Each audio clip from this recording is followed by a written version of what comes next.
Notice is hereby given that the Board of Directors of the Green Mountain Water and Sanitation District of the County of Jefferson, State of Colorado, will hold a regular meeting at 6 p.m. Tuesday, January 10th, 2023 at 13919 West Utah Avenue, Lakewood, Colorado 80228. This meeting will be held for the purpose of conducting such business as may come before the board. This meeting is open to the public. Virtual meeting option. For those who may not be able to attend in person, the district will offer the option of participating in this meeting by a video/conference call. To attend, please go to https://us06web.zoom.us/j/895-3322-5776, or you can call 669-900-6833 and enter the meeting ID 895-3322-5776. To troubleshoot issues with the connection at the time of the meeting, please follow the link https://support.zoom.us/en-us/sections/200-305-593-troubleshooting.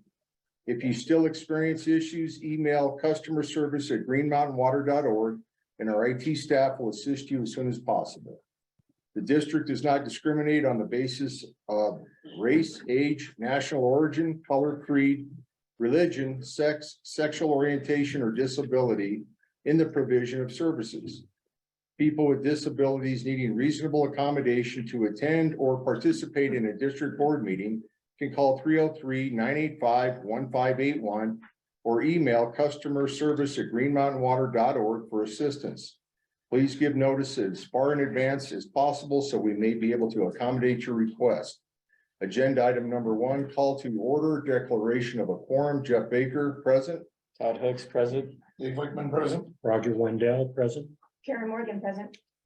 We declare a quorum. All 5 directors are present. We'll close agenda item number 1 and move into agenda item number 2. Do we have directors matters, disclosure matters? Do the directors have anything to disclose? No items. I will close agenda item number 2. And I'm going to move to agenda item number 3, approval of additions to and deletions from the agenda. So I've got 2 motions. I would like to add a comment prior to public comment from Director Morgan. Do I have a second? I'll second it. We have a second. Do we have discussion? No discussion. We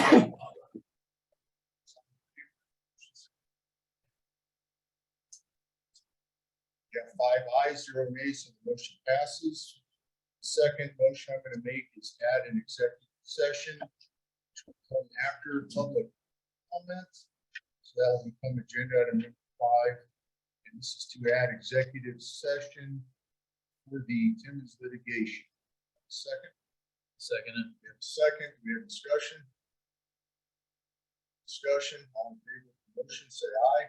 Aye. Aye. We have 5 ayes, 0 nays. So we'll be adding those 2. So, Dr. Morgan, I would like to. I would like to add discussion to the director's matters.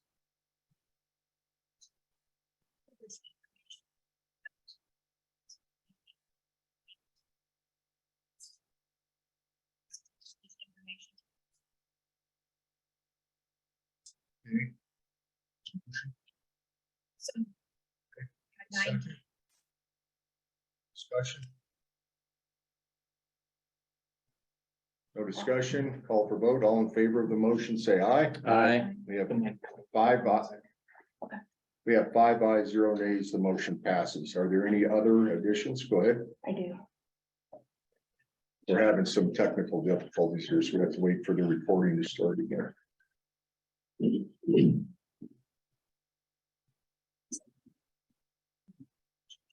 When we're back on, I need to add something under legal, the election resolution. Okay, we'll add that as soon as we get done with her. Yeah. Microphone sounds good now. Good. Yep. Well, thank you. Karen? Okay, Karen. I move to add an executive session for the Ravine Bridge on, so it would be 11C. Oh, I thought that C was the Timmons. Where are you No, doing? the executive session, there will be two executive sessions. One will be after the public comment. That is a separate executive session. Director Morgan is adding an additional 11C Okay, executive session.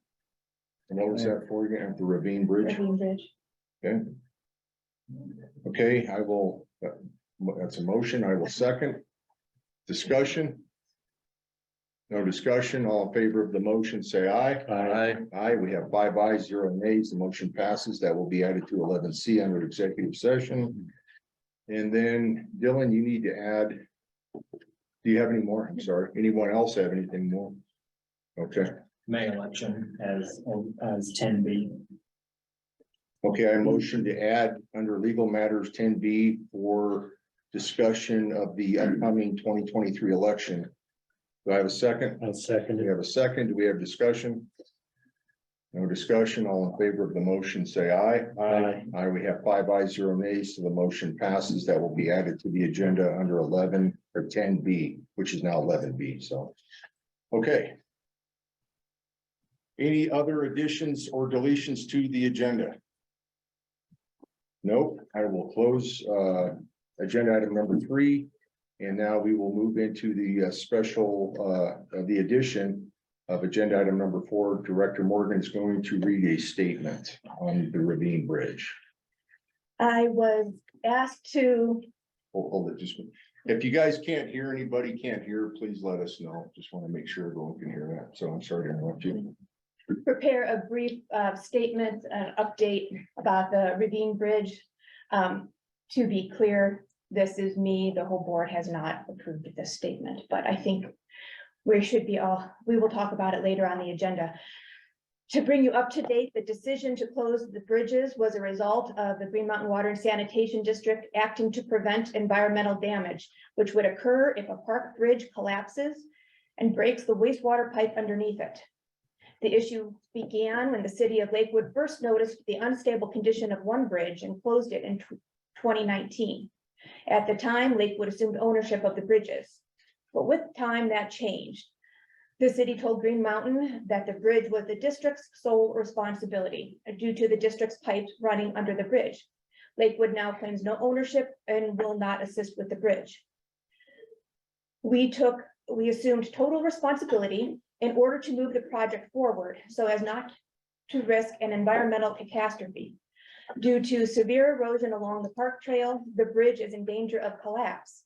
If the bridge collapses, the wastewater breaks underneath it and raw effluent will be released into the Bear Creek drainage system. Green Mountain Water and Sanitation District has demonstrated a willingness to step up and cover costs that we did not agree with in order to do right by our residents and the environment. We have shown we will do everything we can. What we cannot do is turn our water district into a park district. We have reached our limit of legal and liabilities issues prevent us from operating park facilities. Without cooperation from the city of Lakewood as the park operator, we must close bridges. Fortunately, as of this evening, about 4:45, the city of Lakewood has signaled willingness to resume discussions. The district has every expectation that an agreement can be made with both parties' cooperation. Okay, would anyone mind if I just add into that? Please do. Probably one of the longest standing members. So this has been going on for 4 years. This was brought to our attention by Lakewood, their parks people. So we have been working on this diligently, trying to contact Lakewood, trying to get Lakewood to do something right other than what the apparent thing where they brought up. We have an issue with the erosion, which kind of falls under stormwater in that area. That's a whole different discussion, but this has been on the agenda for about 4 years, and we have been trying to work this. To Director Morgan's statement that we are not a Parks and Rec district, it would be the equivalent of probably like if we let people, if they wanted to jump off or play on our water tanks, we can't do that. We can't ensure those kind of things. It doesn't fall into our legal purview of what we can and should be doing. This did come to a head, as all of you, that's why you're all here. This is what it, I guess, takes to get something done in Lakewood. I have been working for 4 years. There's an ex-director over there. He can verify what's happened here. So I appreciate you all coming here tonight. I appreciate your concerns. I understand the frustrations. We've got 4 years of that. So hopefully we can work something. This is our attorney here. This is Dylan Woods. So we will be discussing this later on tonight, but this is the first I heard of this, that Lakewood has actually reached back out to us. So, all right. Any other comments from directors? Okay, I'm going to close agenda item number 4 and go into agenda item number 5, public comment, limit 5 minutes per person. For past motion of the Green Mountain Water and Sanitation Board of Directors, May 11, 2021. Members of the public wishing to address the board during public comment period are asked to keep the comments civil and related to the items in the agenda or to the conduct of the district's business. Where's my second sheet? You want me to read the last line for you? Just hand me the sheet. I don't know what happened here. Members of the public wishing to address the board will be recognized by the board to maintain proper decorum. Thank you. Since the Green Mountain Water and Sanitation District Board values your input, we will always offer additional opportunities for the public to provide comments by using the district's email system or by phoning into customer service in the event they do not get on during the meeting, during the period set aside for public comment. So I'm going to open up public comment in the room. If you guys don't mind, just for my own sanity, we'll start this direction and we'll move through here and then we'll go online. So anybody wishing to speak, moving in this direction, if you wouldn't mind giving us your name and then go ahead and give us your comment. Sure. To start off, I'm Katie Zaleskowski, and a resident in the neighborhood. I'm here mostly in a supporting role. I think my husband and I have gone over quite a bit what we'd like to discuss, and he has most of the talking points for us later, but yeah, there's a concerned neighbor. Thank you. Welcome. Stephen Bryce, also a member of the community as well, just here to find out what's going on. Thank you. Patrick Farrell, member of the neighborhood as well. Just coming to see what your guys' side of the business is and see if we can find ways to work things out on all this. Okay, thank you. You know, Barney Schrank, I live on West Montana Drive, right across, one bridge there. You know, I've lived there since 1982. So I mean, I've had 30 years of egress and ingress on the thing as everybody else. You know, it's a really good thing, and how the bridge actually ended up being there, whether it was, you guys have an easement, that was an cooperation with the city of Lakewood, and how they work their park thing. Who put the bridge in, who's responsible for it? The sign says you guys own it. So I assume that, you guys own it. I've never seen any issues with it, and apparently you're saying that there are construction issues with the thing. I'm not aware of it, but I do hope it's good to hear that the city of Lakewood is reaching out to you and get something done, because I think it is an important aspect of the community. It'd be nice to make sure we can still have that. Thank you. I'm Greg Canal, live right next morning. I sent you a letter yesterday voicing my concerns. I'm happy to hear that you're reaching out to Lakewood. I didn't know that this has been an ongoing thing. I wish some way we would have known, so we could have not got to this point, but I urge you to keep trying, because we're your customers. We're a constituency of Lakewood, and we'll do our part, but we're hoping that you'll do your part to work this thing out, because the most important thing to me is kids use that North Bridge. And I live right there, so I see that. They may use other ones, and I know they probably do. But the kids use that to go to school, and to walk all the way around to get to the schools without using that bridge is kind of crazy. And all that goes with it, kids walking, the dangers, the environmental impact of using cars and buses to take them over there. It's just insane to me. That's what I have. Thank you. Good evening, Alex Plotkin. I actually just breaking from the theme here. Had a comment on the August 9th, 2022 meetings. I saw that an amendment was made to the minutes where comments that I had made during the public comment in that meeting were deemed as questions. They were not questions, they were statements as to how fossil metro district has had come to be. So I just wanted to make sure that it was understood that it were not questions, they were statements. Thank you. Okay, so for the record, I will request to whoever is doing our transcription that they make note of Alex Plotkin in public comment and make corrections. Thank you. Thank you. Just with it, Matt Cook with ACR will be doing presentations. Okay, thank you. Same here. Derek Magnuson, I'm a resident and here to provide support and understand the situation with the bridge and here to be involved with that. Thank you. Welcome.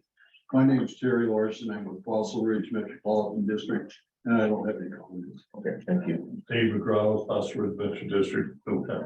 Yeah, thank you. Steve Kowalski, I have been a resident 2 houses down, close to Bragg and everybody else, Steve Price. That bridge, the North Bridge especially, is essential. It is essential now. I've heard concerns about a bridge. I've walked across all of them. Is there one bridge in particular or all three in question? That I never heard a definitive answer of. Now, I know that there's a bridge, the middle bridge that goes over the steep part of the ravine. That is dicey. That is dicey. I don't see why we have to close an aspect that makes children safe, people safe. An aspect that gives us a park and all the things that I have lived with for 25 years. I've been there long. I don't have young children that walk across. I see theirs. I see theirs. I see all of these, a lot of these people, their kids. We live in a day and time where you're going to do two things. You're going to make kids walk all the way around, add another 3/4 of a mile, if not more, to their walk. And we live in a day of predators. It's not huge in our environment right now, but you're opening the door. There's Dunstan down there also. Sooner or later, you're gonna get some teenage boy who's gonna be late for class and he's gonna jump a fence or he's gonna go around the perimeter. He's gonna try and cross that creek and he's gonna fall over that waterfall. I'm talking about safety issues. I do use that bridge. I use it 6 times a day to walk my dog. I bought my house at 12859 West Montana Drive 25 years ago because that area made it special. I did hear back from Barb Ward 4, says that she's trying to work with you people. One thing that is essential is to keep at least the North Bridge open for kids. Okay. And for the families. And to provide what it does for our community right there. That's what I have to say. Thank you for your time. Thank you. My name is Peter Zalkowski, also a resident who live right off or adjacent to Ravines Open Space. My wife is Katie and my son is back there as well, who we mentioned that we walk to school every day across those ravines. We also use those ravines, almost daily to just play in that area. It's like, as a kid, it's like a really special place to be in the ravines, and we use those all the time, or we used to use them all the time in order just to get down there and hang out and do kid stuff. So that's kind of the main concern. I have a pretty big list of items here. I don't actually know the protocol. It sounds like I'm not able to ask questions. Is that the way that this works? Or Correct. It's just, you can make the comment, we're listening. I understand. yeah, so all these are actually in the form of a question. I'd like to read them in the form of a question, knowing that they're just statements. I don't expect to have answers right now, but I think the questions are actually useful in that form. So I was just going to read my statement or my questions in the form of a statement, knowing that I may not get an answer. So the first one I had was just, I think you mentioned as well, but just having clarification on when you talk about the bridges, which specific bridges are being spoken about. There are 3 bridges, the north, the middle, and the south, if you will. And it'd be great to have clarification during your conversations on which one of the 3 you're talking about. You're talking about all 3, 1, especially when you're talking about the budget. Are you referring to fixing 1, 2, 3, all of them, etc.? Just the question of who owns the structure, Green Mountain Water or the city of Lakewood.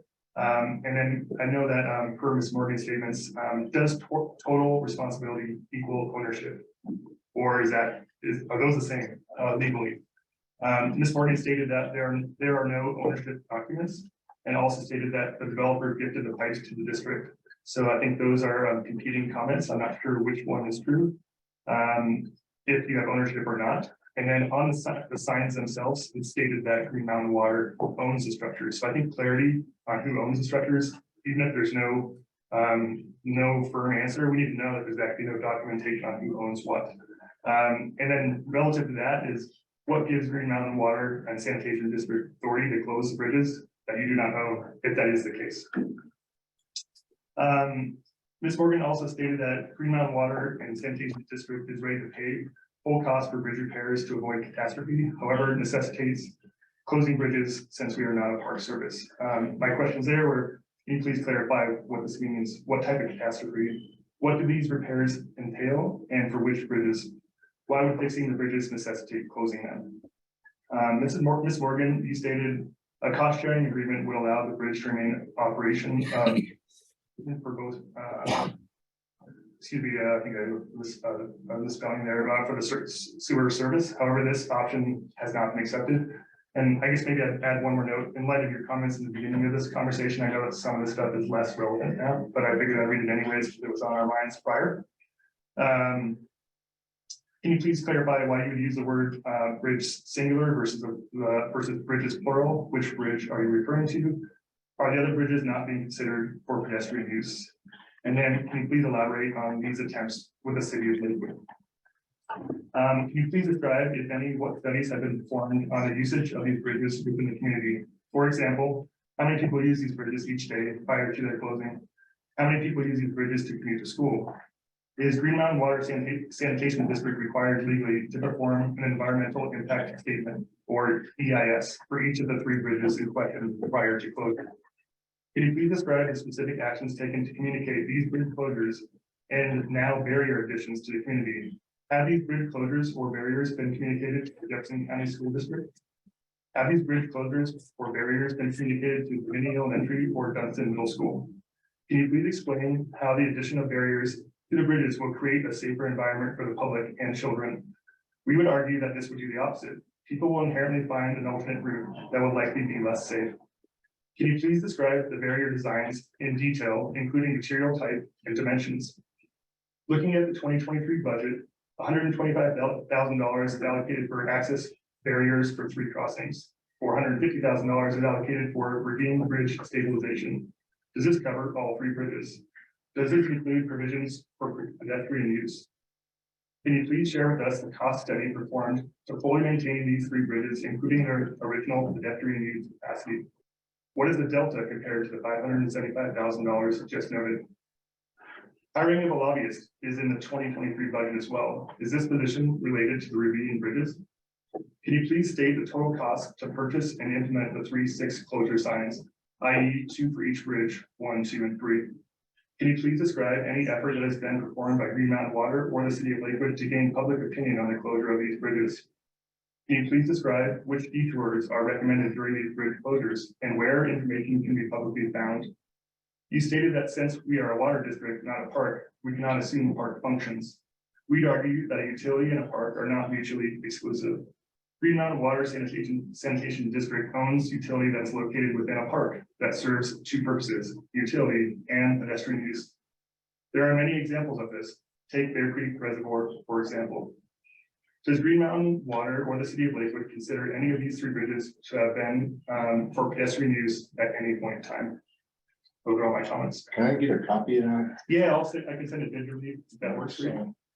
If that helps out, if you folks know this person, we can probably disseminate those, get answers to those questions. A lot of questions. So. Okay.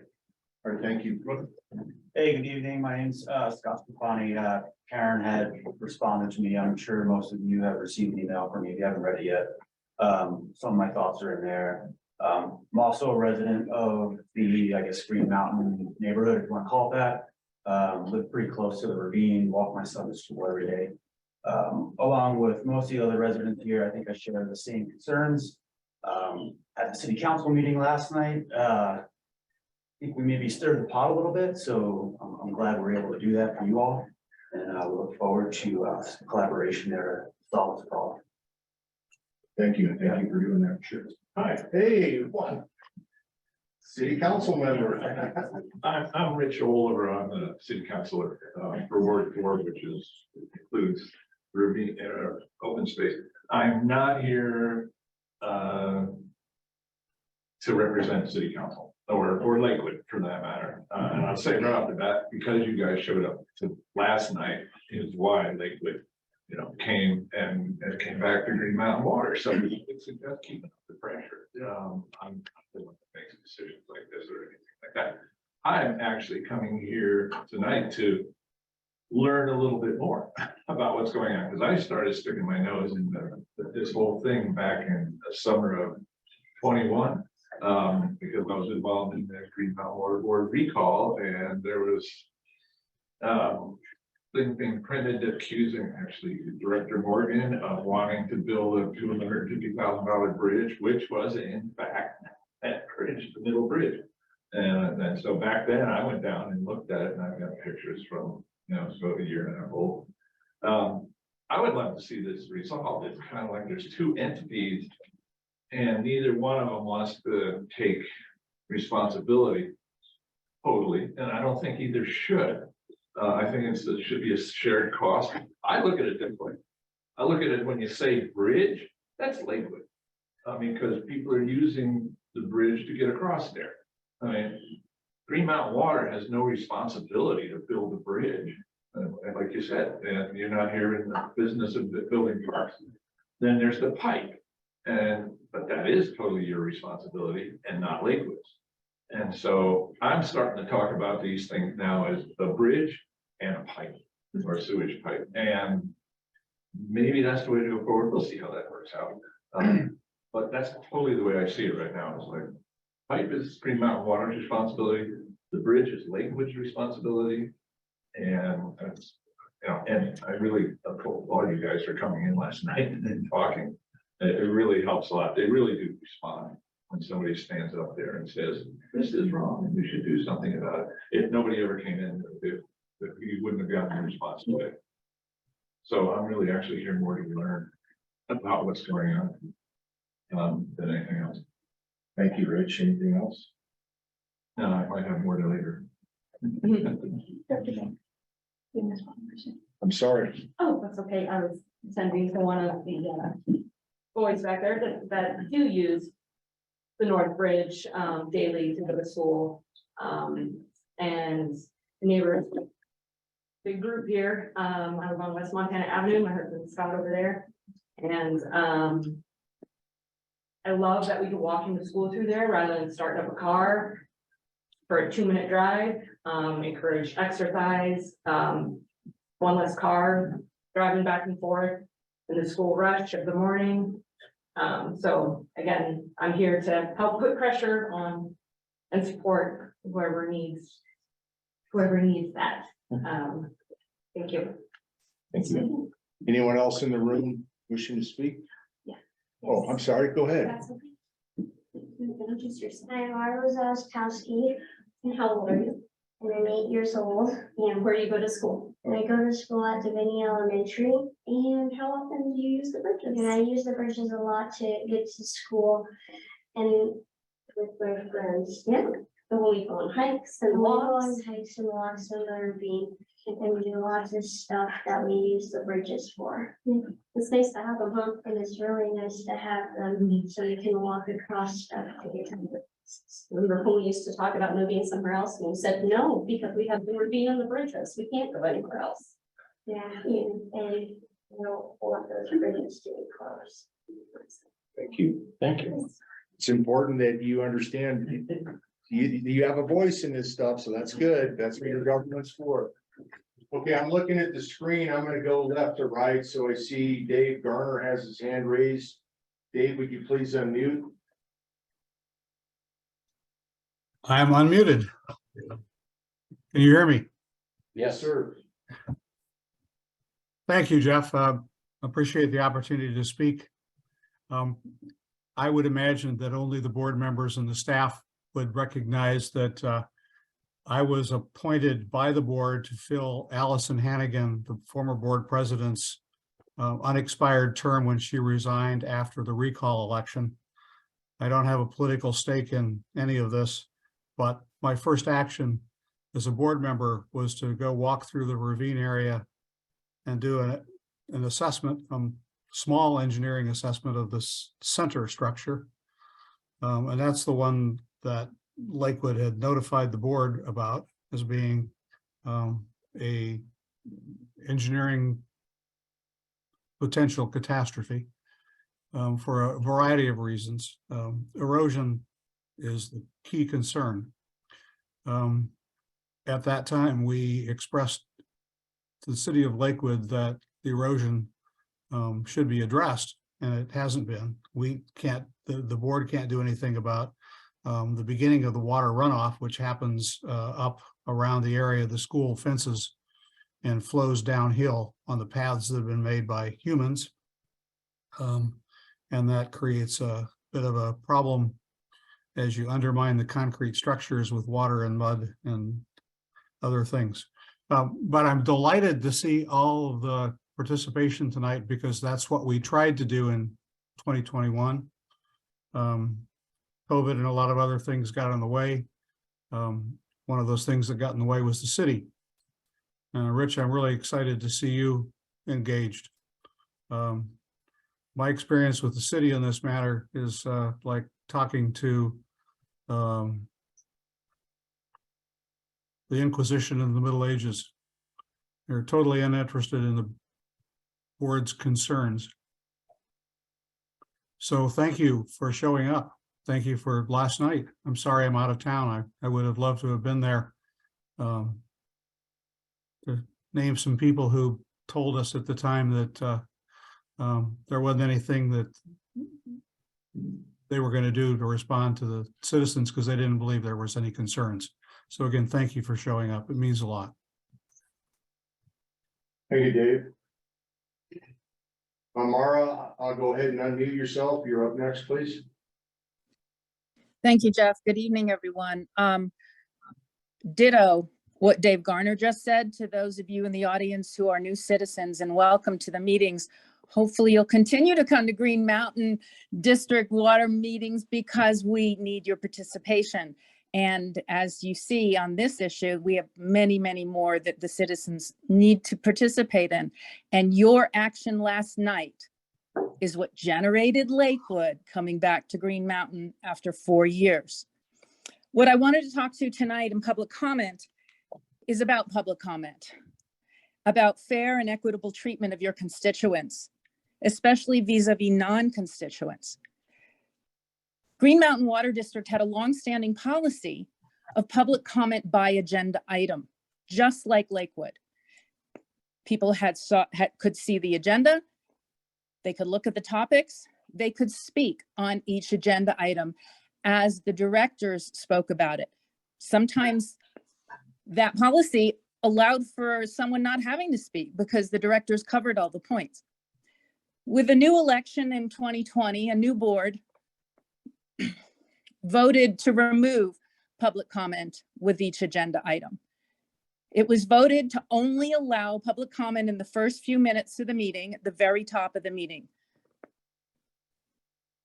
No one was going to be allowed to speak during agenda items after that.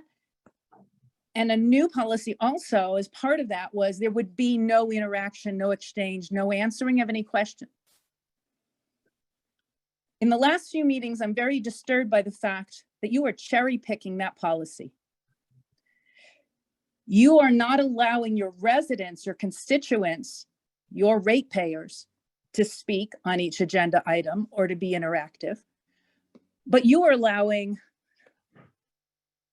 according to your personal choice on an ad hoc basis and depending on the subject, certain persons or organizations that are not constituents, that are not residents of the district to speak, that are one not even a resident of Colorado, that has no standing in this district, county, city, or state.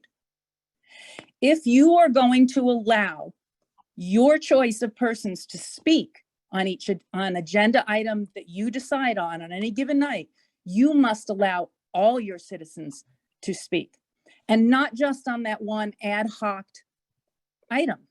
If you decide you're going to open up discussion on item 10 about Solterra and Fossil Ridge, you've got to open up discussion on all the other agenda items about the Ravine Bridge, or about Florida, or about Union, whatever is on the agenda. The policy must be consistent, fair, and equitable. So I'm requesting that you put on your agenda for next month to decide once and for all if you are going to adhere to this very strict and limiting new policy. And we're going to see how limiting it is tonight, because when you get down to agenda item Ravine and the hanging pipes, the people that are in attendance are still going to be chomping at the bit to participate. You need to make a decision, and you need to put it on the agenda if you're going to change policy. We're either adhering to this new policy that was championed by one director in particular, and very strictly so, that it's all or nothing. You either have all people allowed to speak on each agenda item or nobody, or you vote to return to the old, very popular, long-standing policy of allowing citizens to contribute to each agenda item, rather than in the beginning before we know what you're going to say. And I would very much appreciate it if you would consider that or restate your policy. Again, this is for fairness and equity of all of your constituents, that we're all treated the same, and especially that your constituents do not have their rights removed when people that do not live in the district are given special benefits and opportunities to speak. Thank you very much for hearing me out. Thank you, Mara. Next, I see Sarah Lechner. Can you unmute yourself, please? Absolutely. Thank you. Yeah, my name is Brian Lechner, and I'm a resident of Green Mountain, and I use that bridge all the time. I use all the bridges all the time, actually. But I am a bridge engineer. I've been working in the industry for 22 years. So I currently work over at Kiewit, and I'm licensed in the state of Colorado. And I noticed when that center bridge had the damage after it was the big rain event. And I agree that bridge needs to be closed, and it needs to be repaired as well, because just closing that bridge is not going to prevent its collapse or, loss of, sewer effluent into the Bear Creek watershed. That erosion is going to keep happening. And I'm not sure who the owner is of the bridge, but there's an ethical obligation to repair the erosion of that bridge, because it's going to keep the failure of that east abutment is going to keep progressing. But I've also looked pretty closely at the North Bridge, and that's the one that I think most people are the most concerned with, because it's the main access between that little neighborhood and the schools. And that North Bridge is in great condition. There's no spalling, no cracks of the concrete girders, the deck's in good shape, no corrosion or reinforcing. Both abutments are set pretty far back from the edge of the ravine. There's no active erosion at either abutment. And in my opinion, there's no structural reason to close that bridge. And it's a concrete girder bridge. It doesn't require a whole lot of maintenance, unlike steel bridges. So there's really, as far as I'm concerned, the only maintenance that's required in that bridge is like removing dirt from the deck over time as it kind of washes up on the deck, and keeping some of that brush away from the bridge. Just ensuring that drainage is working. But there really is no structural reason to close that bridge right now at this time. And I also want to comment just on, typically for a structure like this that has some precedence, it's been in place for a long period of time. It's been used by, several generations of people living in the neighborhood. There's typically a NEPA process that needs to go, you have to go through an open space to close a bridge like that. Sorry, I have a 3-year-old. 1 second, Finn. And there's an impact to closing that bridge, and it's not just transportation. There's other impacts as well. But typically, have to do the diligence of the study of the impact before you can close the bridge. And if you don't, you're opening yourself up. And I'll say yourself. That could be City of Lakewood, could be Green Mountain as well. But opening yourself to litigation if something is closed that has a negative impact on the environment or the people living in that neighborhood. And then just the last item I want to, I guess, bring up as a question for, is if the City of Lakewood and Green Mountain don't want to own the bridge, is a possibility that a third party could own that North Bridge and maintain it. That is not Lakewood or Green Mountain Water. Anyway, that's all I have to say today. Thank you for hearing me out. Thank you very much. Neil, Arnie, you're next. If you would unmute yourself, please. I will do that. Thank you.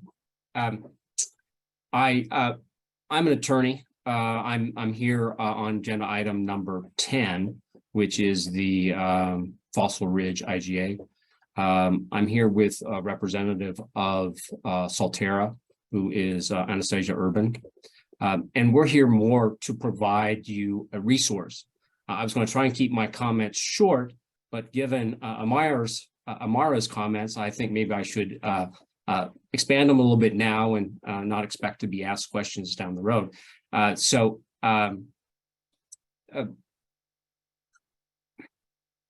The primary point of my comments is the status of Solterra development. Solterra has 5 filings that are in various processes of construction and development within Fossil Ridge, within the district where Green Mountain is providing sewer service. Filings 17 and 19 have building permits. They have structures have been completed in some instances.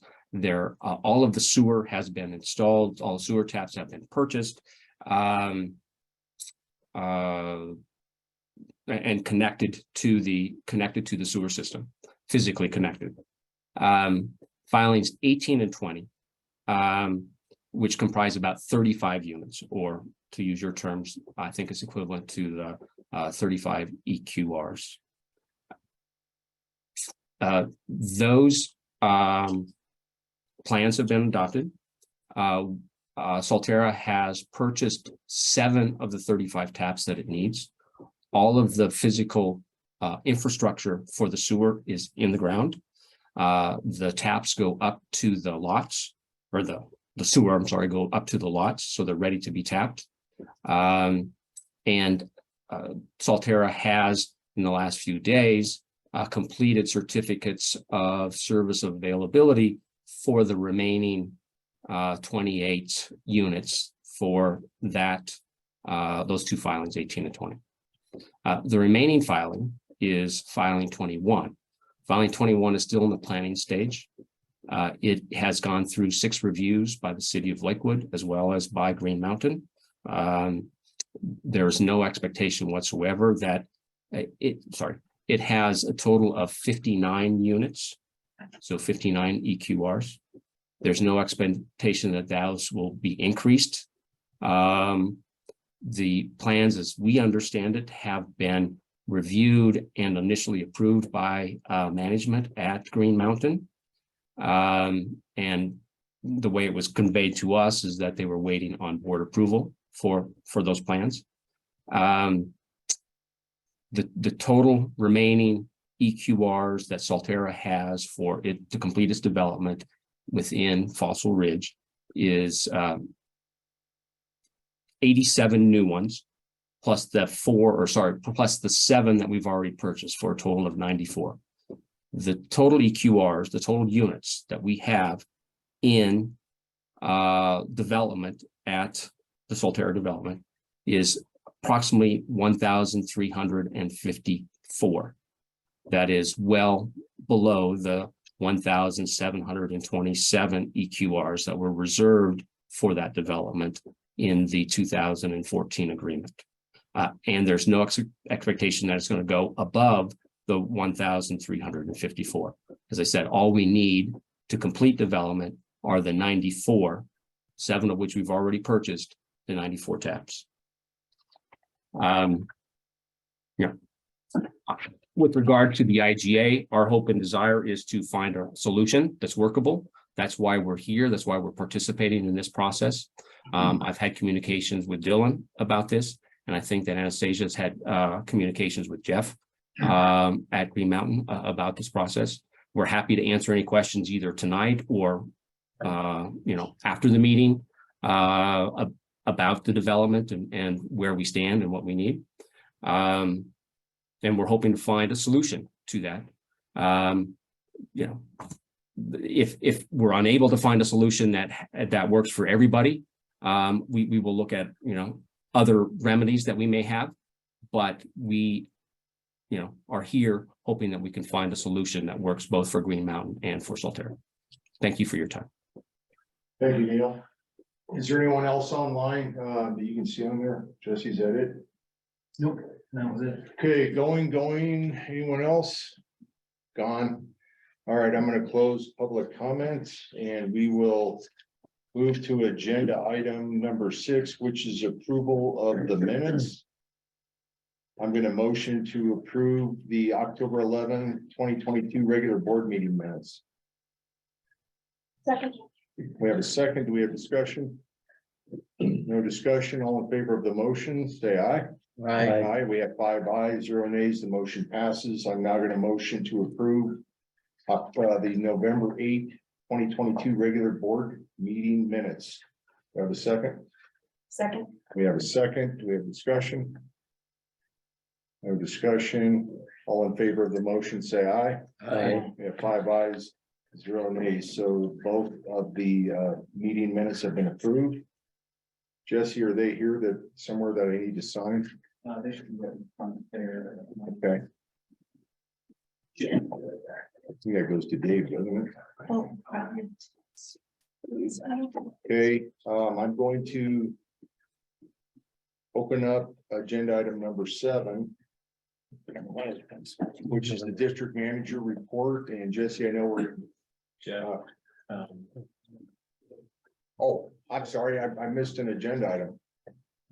Okay, we need to move into an executive session for the purposes of the Timmons litigation. So explaining this to people around the room, and we go into executive session, it's a closed thing for legal advice. So we have a couple of things we're involved in litigation under. This is one of the items, and we need to receive some legal counsel tonight from our attorney. So we're going to have to clear the room during this time. And I apologize, but we got two executive sessions tonight. So just kind of letting everyone know. So Need a motion. Yeah. I motion to go into executive session. Oh, you got something? Yes. Okay.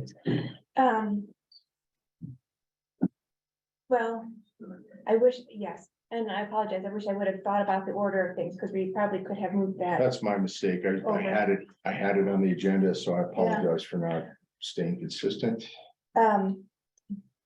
Is it something you want to reconsider doing? Anybody to bump this down to before financial matters Well, to get through the district manager? Could we report? combine them maybe?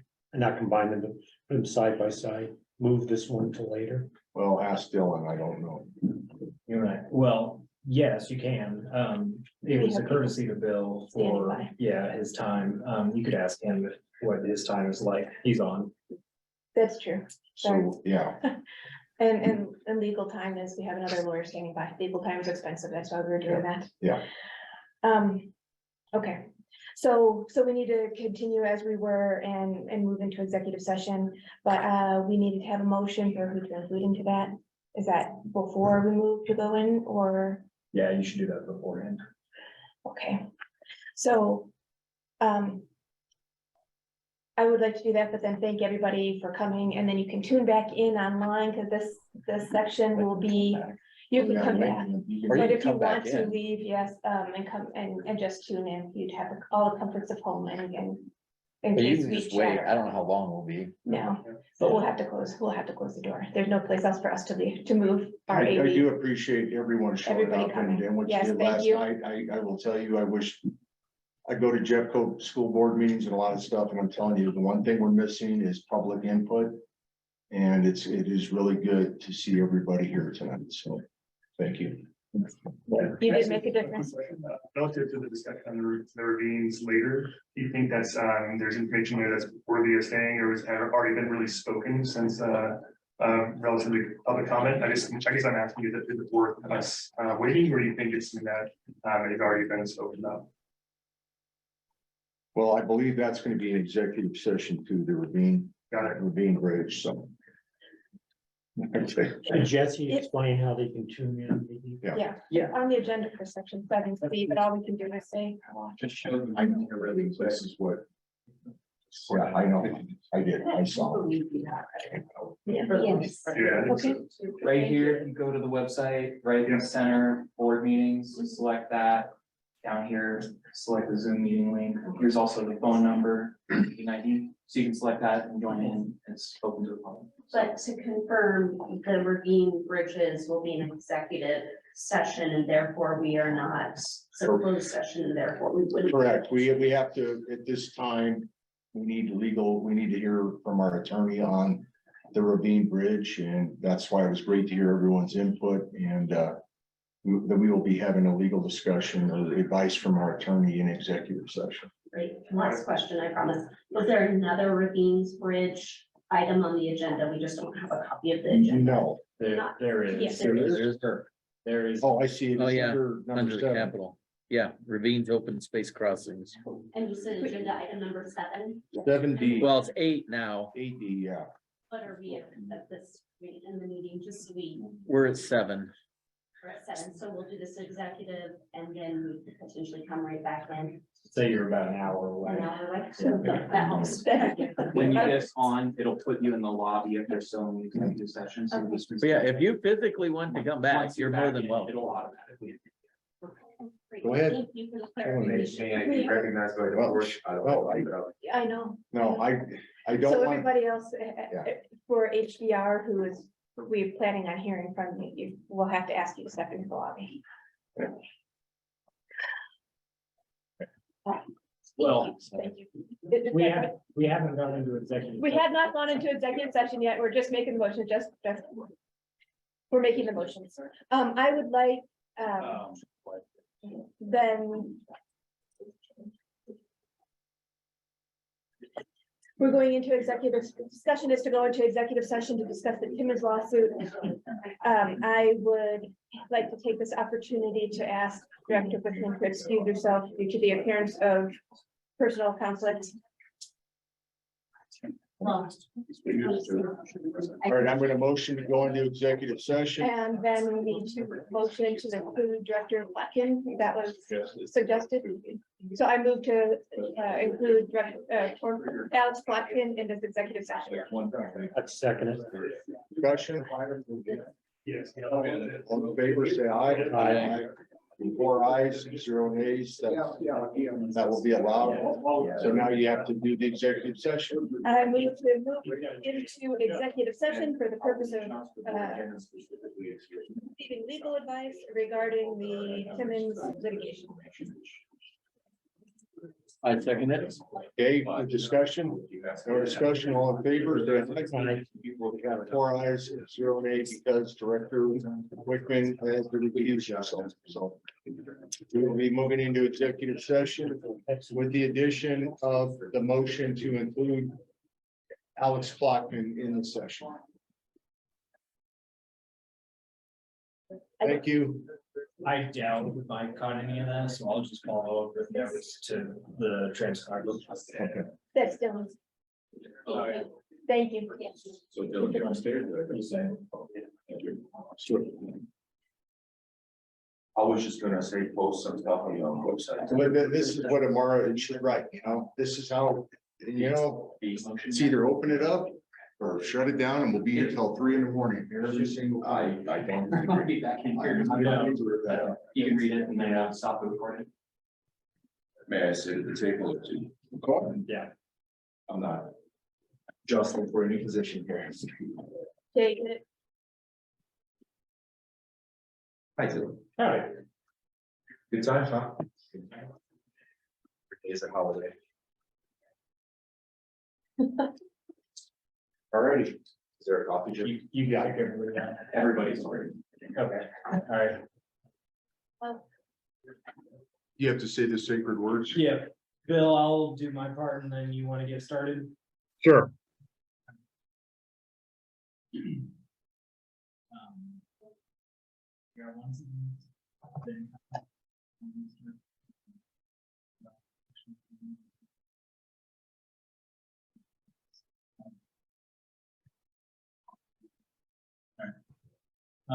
The district will adjourn into executive session as provided in the motion and do not take an opportunity to go into session.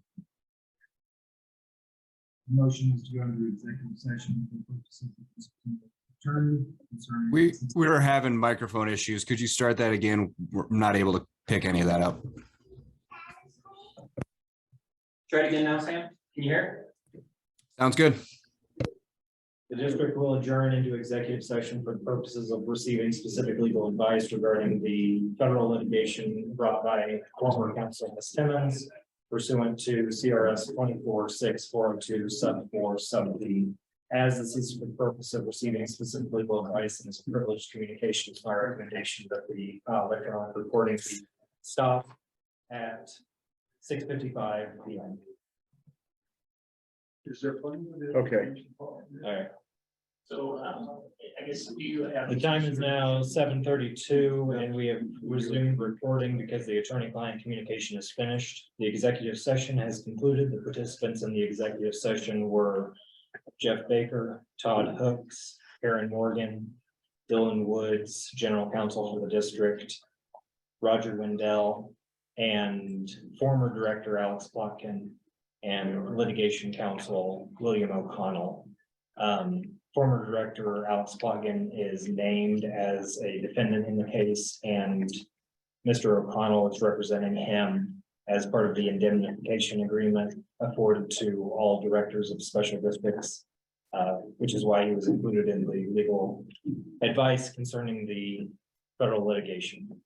For the record, if any person who participated in the executive session believes that any substantial discussion of any matters not included in the motion to go into the executive session occurred during the executive session, or that any improper action occurred during the executive session in violation of the open meetings law, I ask that you state your concerns for the record. None. Seeing none, the next agenda item is district manager's report. Okay, Jesse, so we can move HDR. Sorry, we appreciate your patience. You have the floor. All right. What the presentation. Sir, here's a thank you. There we go.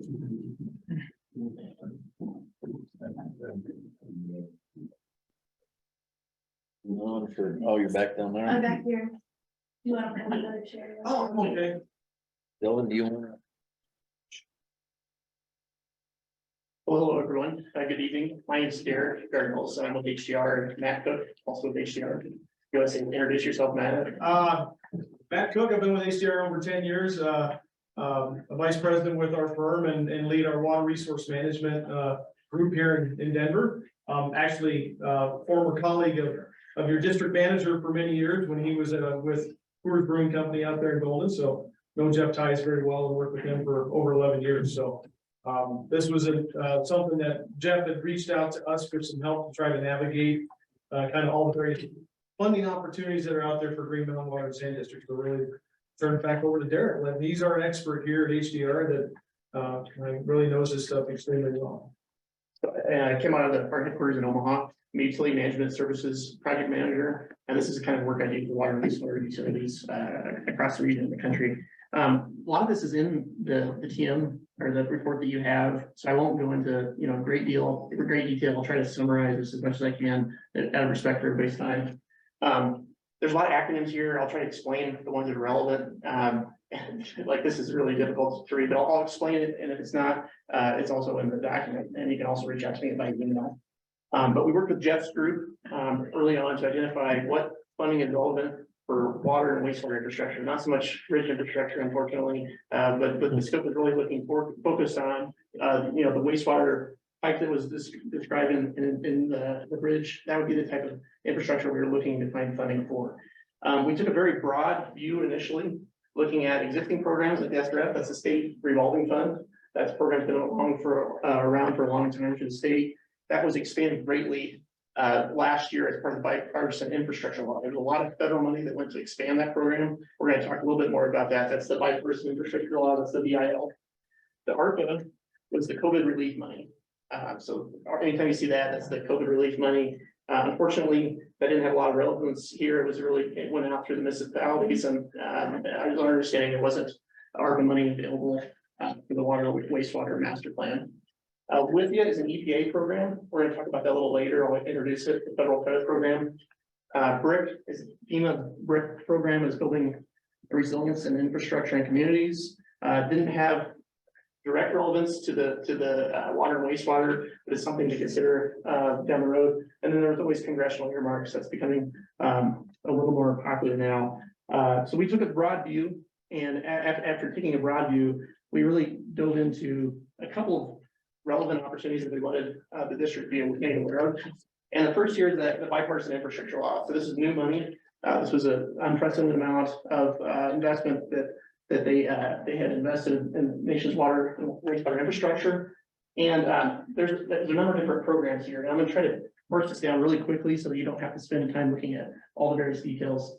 The bottom two programs are really more relevant to Denver water because they have treatment.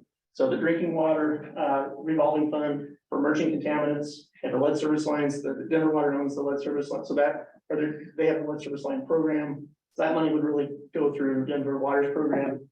This would be more for treatment, so not directly relevant to Green Mountain. Of the top three programs, the second one is relevant. There's not a lot of money. So it's $700,000 across the whole state. Probably isn't worth a lot of time. But the first and third one are really important.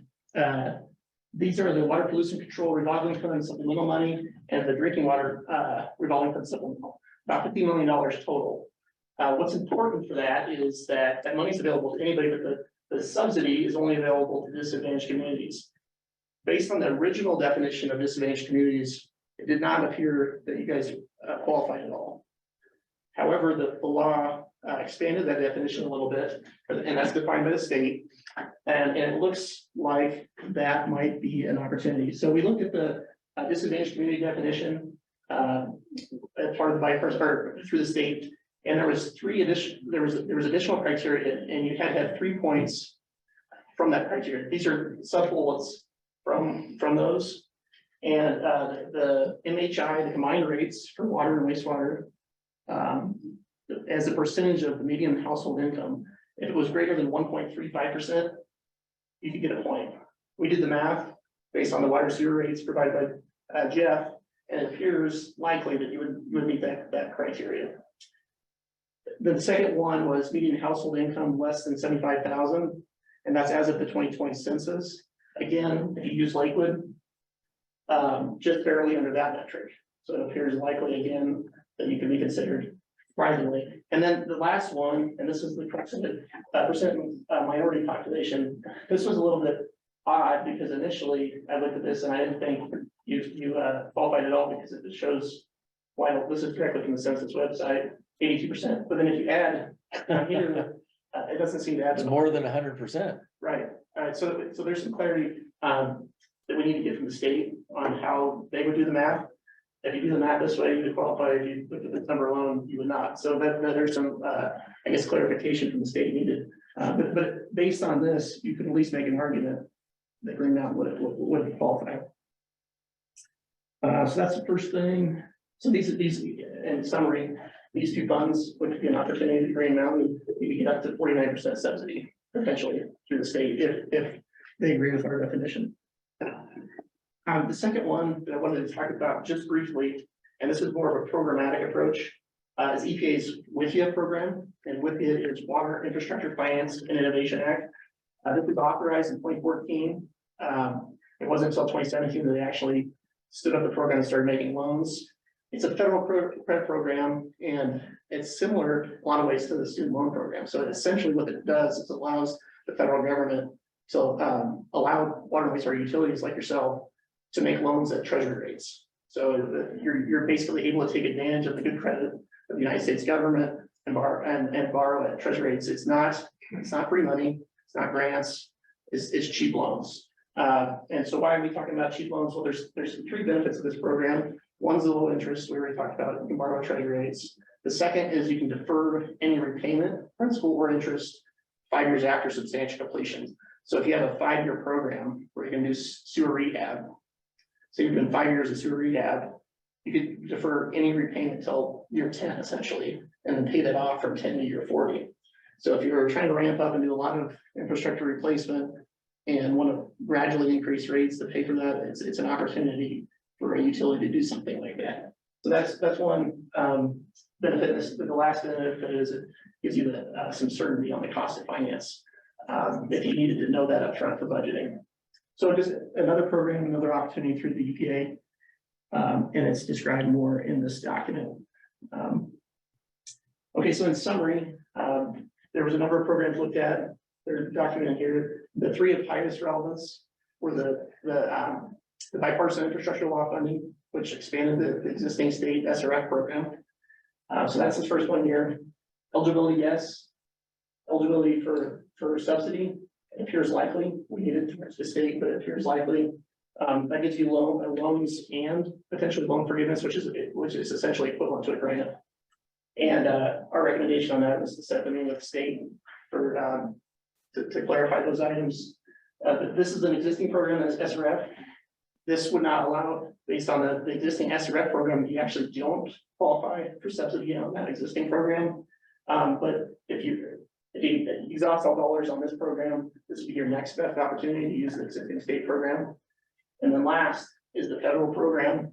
After those first 2 are exhausted, for any remaining needs in your capital improvement plan, this is an opportunity. Now, the one thing to keep in mind here is this is really for large projects or large programs.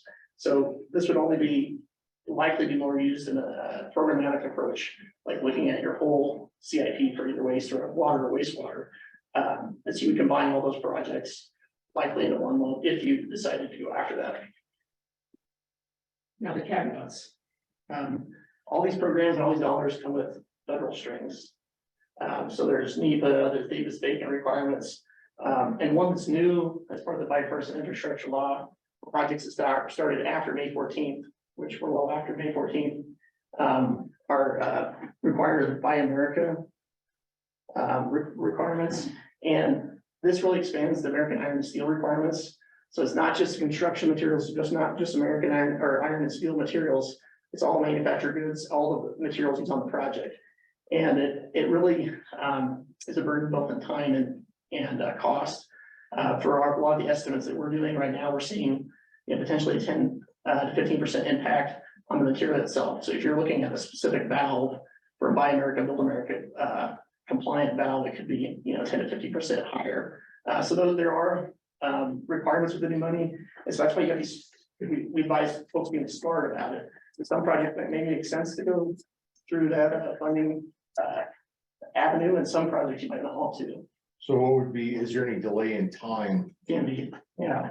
I mean, you see it. Supply chain issues. Well, we've got supply chain issues on an international level. Is it even worth it? Do they just kind of wash each other out? It depends on the valve, or it depends on the project. But yes, we are seeing, I guess, even more supply chain issues with Buy America compliant equipment.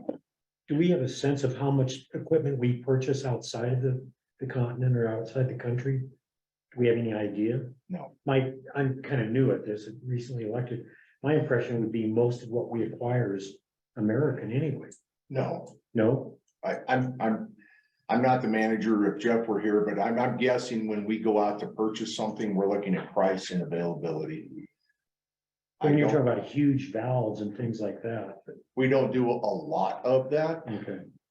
So, I mean, For valves and things, we tend, we have local, resellers that we're typically working through people, so I don't. But then where do they get them from? Yeah, they're sourcing, I don't know, like hydrants are gonna be, Mueller, for example. Right. Where they manufacture it, and how that qualifies under, whether it's, built, made, in America. And this definition is more stringent than the first one. So it's, before they were, manufacturing a lot of it and assembling it here, this is getting where it's pushing manufacturers to make more of the components here with electrical and everything else. So it is something to consider. If you're doing, reinforced concrete pipe, that's a no-brainer, it's not gonna have much of an impact. But if you have, ductile iron pipe or valves and pumps, then it can be a bigger issue. Okay. Just something to think about.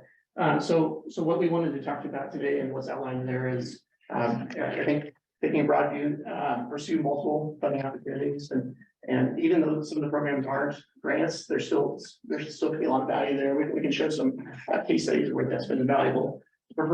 Pursue multiple funding sources, starting with the bipartisan infrastructure law finances. There's that $50 million that was available for those two programs on the water and sewer side. And I think having a discussion with the state of Colorado on their definition of disadvantaged communities would be a good next step. And then the other thing that we want to make sure that is understood is sometimes folks will see these as competing programs. Often it's best to see them as complementary. So a lot of times you'll go after two funding sources and maximize the benefits of both. And then the second thing was, kind of like we saw this evening with the bridge. A lot of times you have multiple infrastructure in the same corridor. Think about the bigger story around infrastructure that helps you be more competitive for some of these funding programs, multi-benefit projects. And then lastly, getting to the getting to the point on the federal requirements, really consider the full impacts. There are instances where it might be more expensive to go the federal funding route. So in some cases, it might not be worth, the juice might not be worth the squeeze. So just thinking through that in the full strategy is important as well. So that was the talking points. I tried to keep it as short as I could in respect to everybody's time. That's awesome. You're doing great. If there's questions, I'd be happy to answer them. Yes, some big numbers, millions of dollars look like, just in my head, maybe somewhere in the area of $50 million being available. That 50 million is available to this district, or what percentage of that? Yeah, that's a really good point. So that 50 million is available to the state of Colorado. Now that is. Because if we can get $50 million. Well, that's the full state. And so they're gonna prioritize a fair amount of that to the lowest scoring disadvantaged communities. Certainly. And so what you're hoping to do is get a piece of that as grants. What kind of percentage would you think would be realistic? Yeah, I mean, it's hard to say how they're specifically run their program, but even if, in talking to Jeff, even if they gave you 10% loan forgiveness, I think that'd be a big win. If you could get a $10 million loan with a $1 million loan forgiveness, that'd be something that I would think would be worthwhile. And that would be kind of where in the order of magnitude what I would expect, but it'd be interesting to see the amount of money that they've gotten. So the existing SRF programs, they loan money out and there's a revolving part of that. So when Denver gets a loan, they're paying off that loan over time. The state has that money. These programs were expanded, in some cases like 3 times. Some of these programs are 3 times as big as it used to be. So there's more money available than they've had in the past, if that makes sense. So I think I would go in trying to get, more than you tried to get in the past. Certainly. Yeah. That's why we were racing to get, with Director Morgan pushing to get the whole CIP, everything was racked and stacked and prioritized, right? Because you need to be able to turn that over to HDR and let them do what they do. And they can't work with a bowl of Jello, right? So. Certainly, that makes sense. Yeah.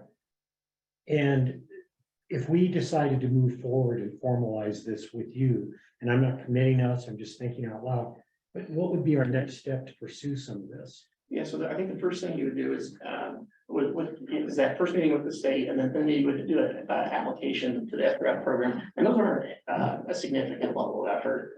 So there would be a small level of effort to put together an application, whether we assist and you write it, or whether you ask somebody us to write it. There's multiple forms it could take. My role here isn't, I'm just saying that there's a couple of ways you can do that. But yeah, the next step would likely be to set the meeting and then get on their intended use plan and submit an application to the state. And maybe not to speak for Mr. Tyus, but to speak for him, he's pretty well versed in this from Yeah, you having worked with him in the past. Yeah, we talked to it, we had a meeting, a prep meeting, we went over the document with them. The one thing that we didn't talk through fully was the definitions of the disadvantaged community. So that was one thing that we actually discovered, because when we first met with them, I'll just be completely honest, we didn't think you qualified for any of the disadvantaged stuff. We took a second, third, and fourth look at it.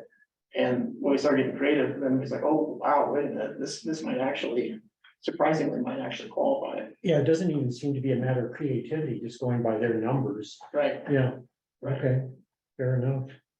Yeah.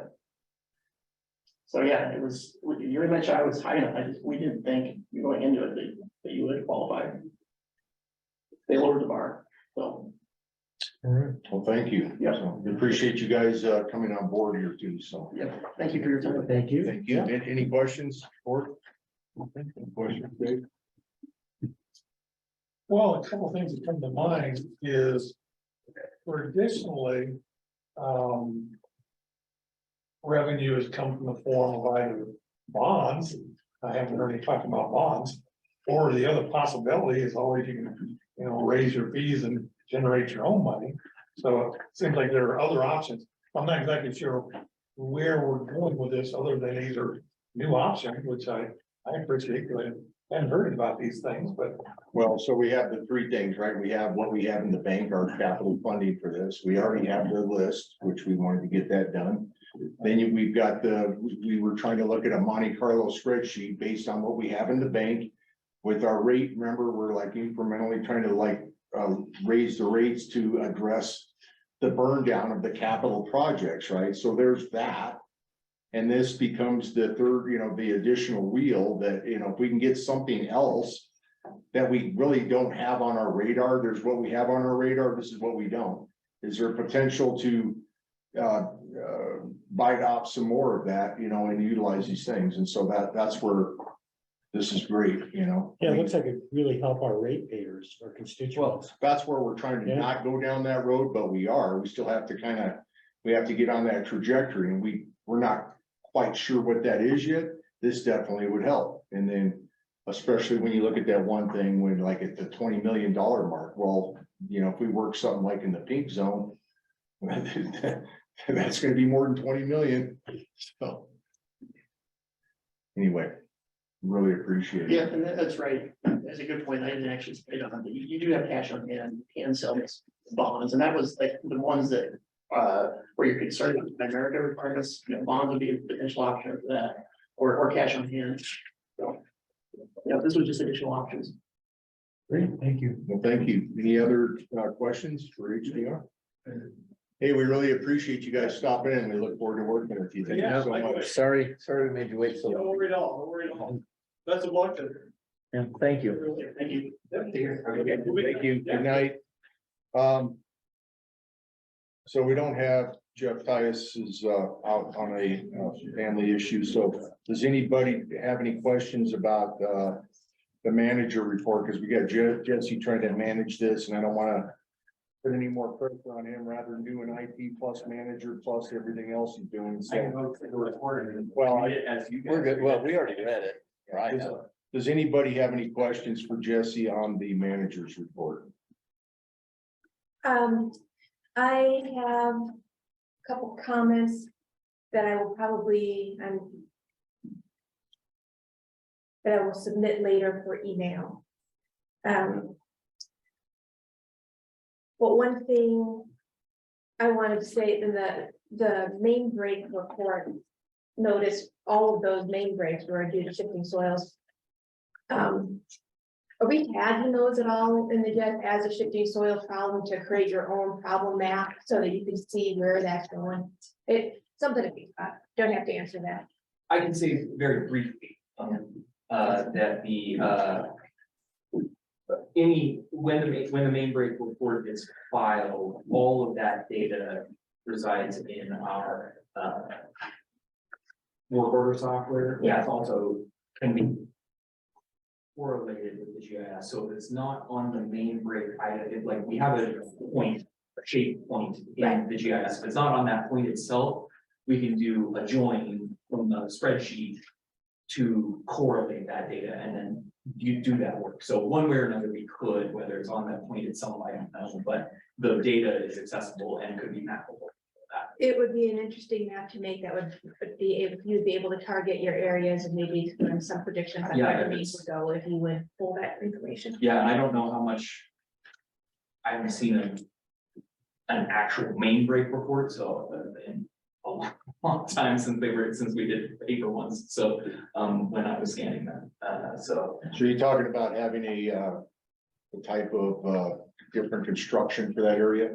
So we have it mapped on the GIS, and we go into that area. Yeah. We're talking about a different trenching and bedding for the pipe for these shifting soil regions. Or if you're prioritizing, which one would you take? This one and that looks like it's in a problem area, or that one? I think it would be a useful. That'd be a good indicator. That would be good for the whole FICA thing. Yeah, right. Exactly. So. All right. So checking for soil conditions in correlation to Yeah, put it on the GIS and, identifying areas of risk for shifting soils. Is that something you're interested in having presented, or just, No, okay? I think it'd just be good data to collect and correlate if needed. I will email for an update to that like plan, what we're looking for, this whole conversation with the budgeting. It looks like that would be a lot of planning just to come up with a project, let alone the money. We got 1/3 of our infrastructure spending done last year, so. So that's all I have for the manager report. Okay, anyone else? Oh. No, I'm sorry, let me check no, that's it, thank you. Okay, all right, we'll close that. Thanks, Jesse, for taking over on that. We'll close agenda item number 8 and go to agenda item number 9. Capital and construction projects. I guess, Jesse, that's gonna fall on you, so we won't, do we have anything on the project construction report spreadsheet? I'm just I asking. might be able to answer that one a little more. I think you have been working on that. Sam, are you online? See him online. I don't think. Yes, I am. Sorry. Hi, Sam. Do you know any what on the project construction report spreadsheet? Do you know anything? Any updates on that? The construction project spreadsheet is in the tracking projects or the FICA sheet? It's tracking projects. I don't. Okay, that's okay. That's something we can defer to next month. How about the, any update on the Bear Creek Golf Course sewer pipelining? Bear Creek, I believe that the last update we got today was that they are still having materials issues, supply chain issues. And I believe as of this morning, there wasn't any kind of a update on the ETA. Okay. So could you ask Jeff, I guess, for the next meeting, we'd like an impact statement of how far we're going out at this point. For Bear Creek? Yep. And then anything on the, I saw the update on the Kipling sewer pipe. I think things are tracking good there. We assigned the vendor to do this, and we were trying to get that rolling pretty quick. That's correct. And we made the payment to Excel for them to begin work moving the gas line. Okay, any TA on the start? Not that I'm aware of. Okay. So then ultimately, did the other people sign off on it? I got the legal description from the attorney for that and prepared the final exhibit, and they have the execution copy. I got that to them at the end of last week, and But they intend to sign it? They intend to sign it. The last email I have is, yes, we'll get the signature page to you. So there shouldn't be any issues other than mere delays. So we could maybe see that at the February board meeting? I expect so. Okay, thank you. All right, now the big hot topic here, so we will go to agenda item number D, or ravine open space crossing, so. I would suggest, I believe the intention was for this ravines crossing right now, Jeff had sent us drawings for the barricades. And I don't know what his intention was to, did you have anything to relay on this?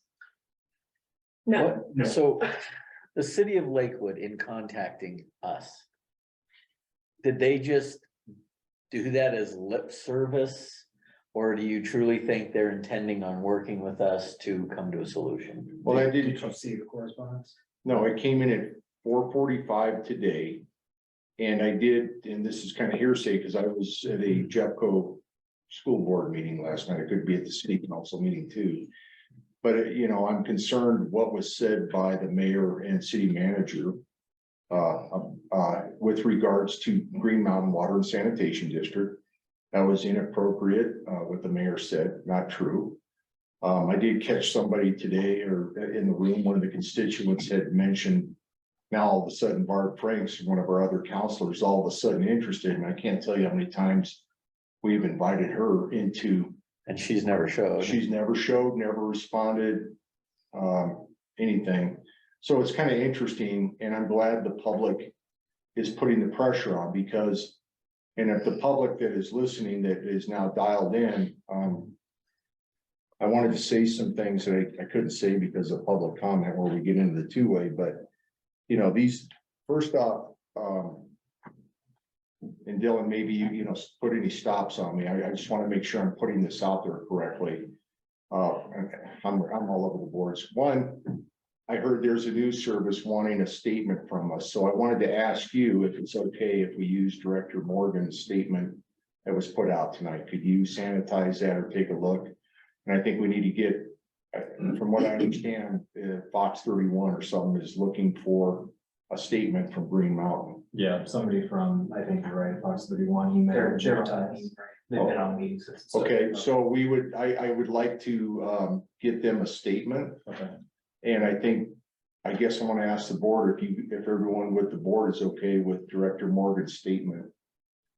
Or if there's something else you want to add to it. Well, going to Jeff, so did you read Jeff Tice's statement? Yes. Okay, very simple. So here, do we call them bridges? Do we call them structures? What do we call them? I want to go back to this thing on the original deal that everyone, and I cautioned everybody using the term bridge in here, because in theory, they are pipe hangers. Over time, and you know what, I grew up in this area, I know about these bridges, you know, they were basically co-opted by probably city of Lakewood, and they turned them into bridges. Lakewood did. Not Green Mountain, as far as I know. And these were deeded over to us from the developer, because they were the three pipes. That was the only way we could run these pipes. So they were pipe hangers, and then when I was growing up, we thought it would be cool to walk across these things, and it became something, and then it turned into a bridge. My concern, and I know there was a constituent tonight talking, he's works for Kiewit, is a bridge builder. And the problem is, none of these were, in my estimation, I haven't seen any engineering studies on these to validate safety first, that these are man-rated bridges. So that is a safety concern. That and we haven't seen any engineering on that. Two, we're not in the business of bridges, and you know, the fact that they're there. And this all precipitated from Lakewood coming to Green Mountain, not anything else. This was all triggered. They're like, oh, your erosion issue. Well, thank you. We appreciate that. We did raise the concern that, hey, these are park bridges. And it's like, that should fall under Lakewood with their parks, right? That is a park for Lakewood. And if they are concerned, and it should be under their swim lane, if the bridge is theirs, I mean, if we're gonna work together on this, the bridge is yours. The sewer pipe hanging underneath it is ours. And we have, and I'm speaking to the public now, we have been talking about this for a couple, 2, 3, 4 years now. This is not something that just crept up on us. This has been at almost every single board meeting that I can remember.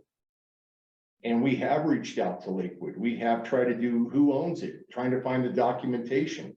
This goes back to former Director Hannigan, you know, going down and researching this, that there was some obscure note of these things drawn and who owns what. There's nothing really verifiable other than, yeah, it's a support for a sewer pipe. It morphed into a bridge in the park for Lakewood.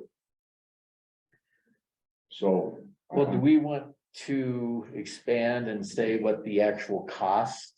Well, this needs to be a co-opted thing, and I think we're on some kind of a legal footing, and you know, I think we'll probably talk about this later in executive session, but it is nice to see that the public applied pressure. Now Lakewood's actually doing something, but it's not from lack of effort on the district's part. That, you know, I'm glad that the constituents gave Lakewood a hot foot.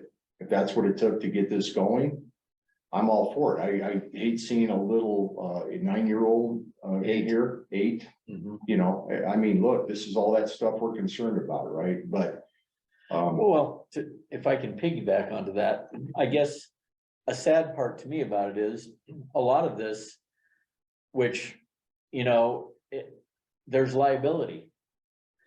If these are unsafe, and it's like with the 8-year-old, if that bridge collapses, I'm sure that family, even though they love to have the bridge, they have the opportunity to sue us.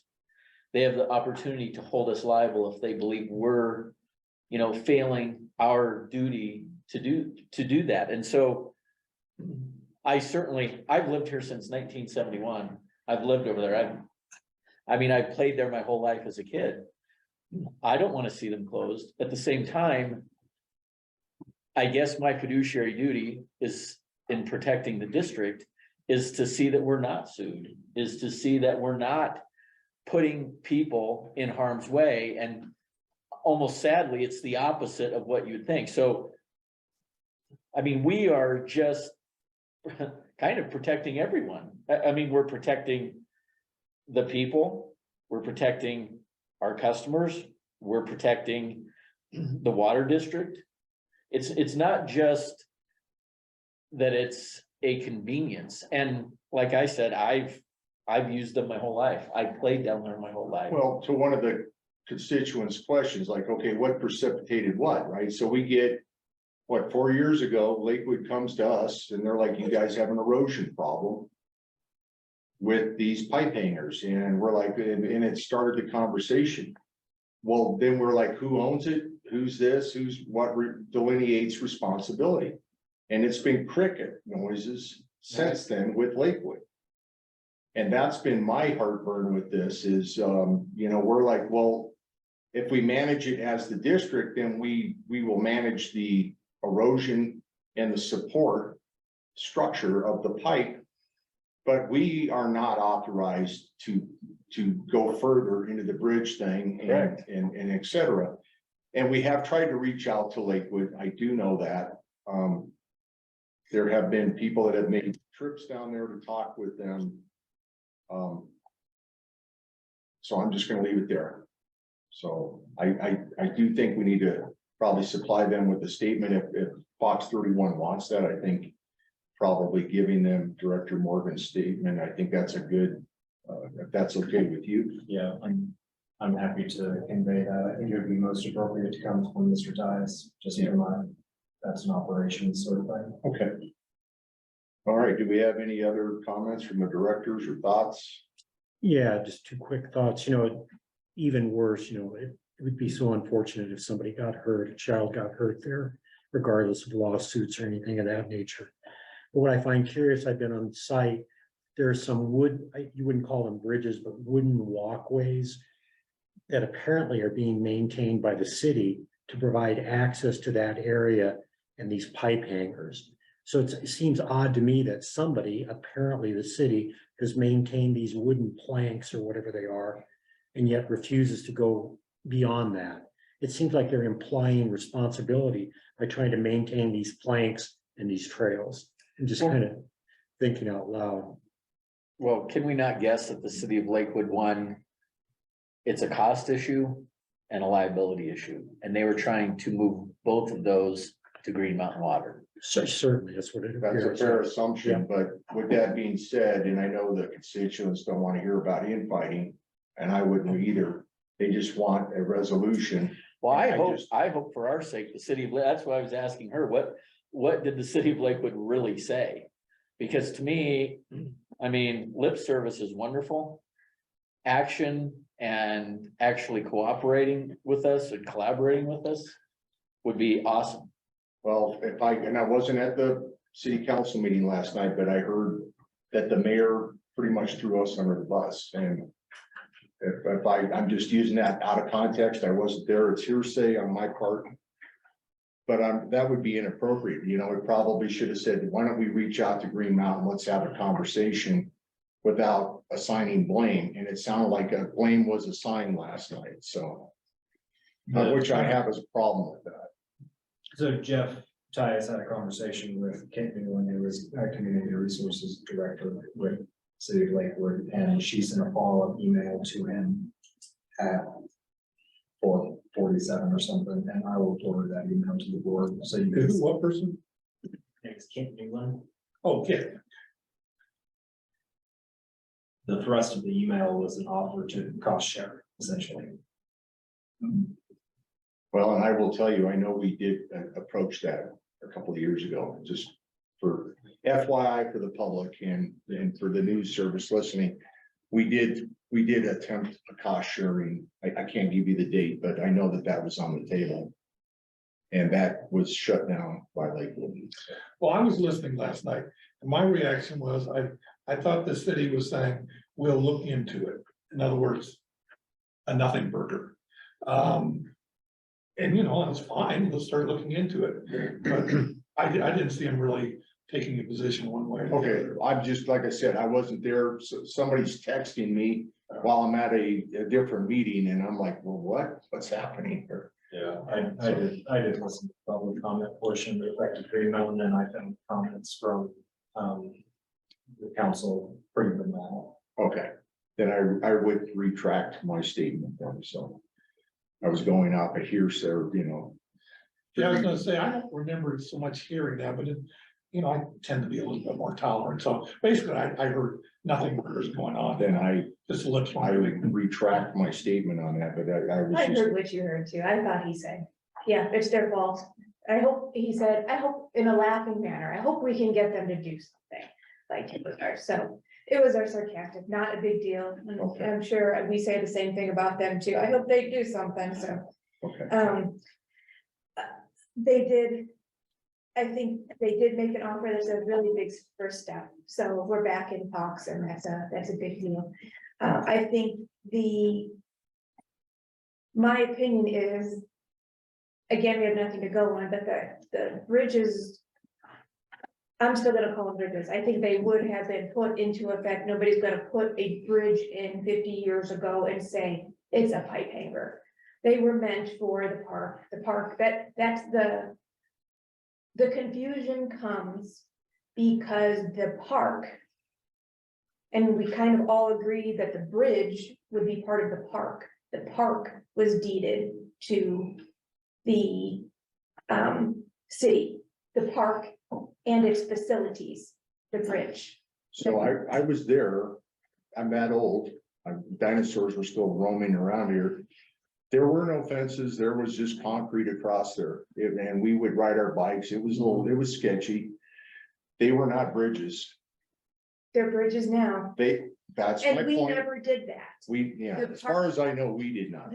We have no records of that. Everybody went through and dug through all of the records. The city has been maintaining it. They would put that up. They've been putting blacktop in. They have been maintaining it for 50 years. And they built the bridge?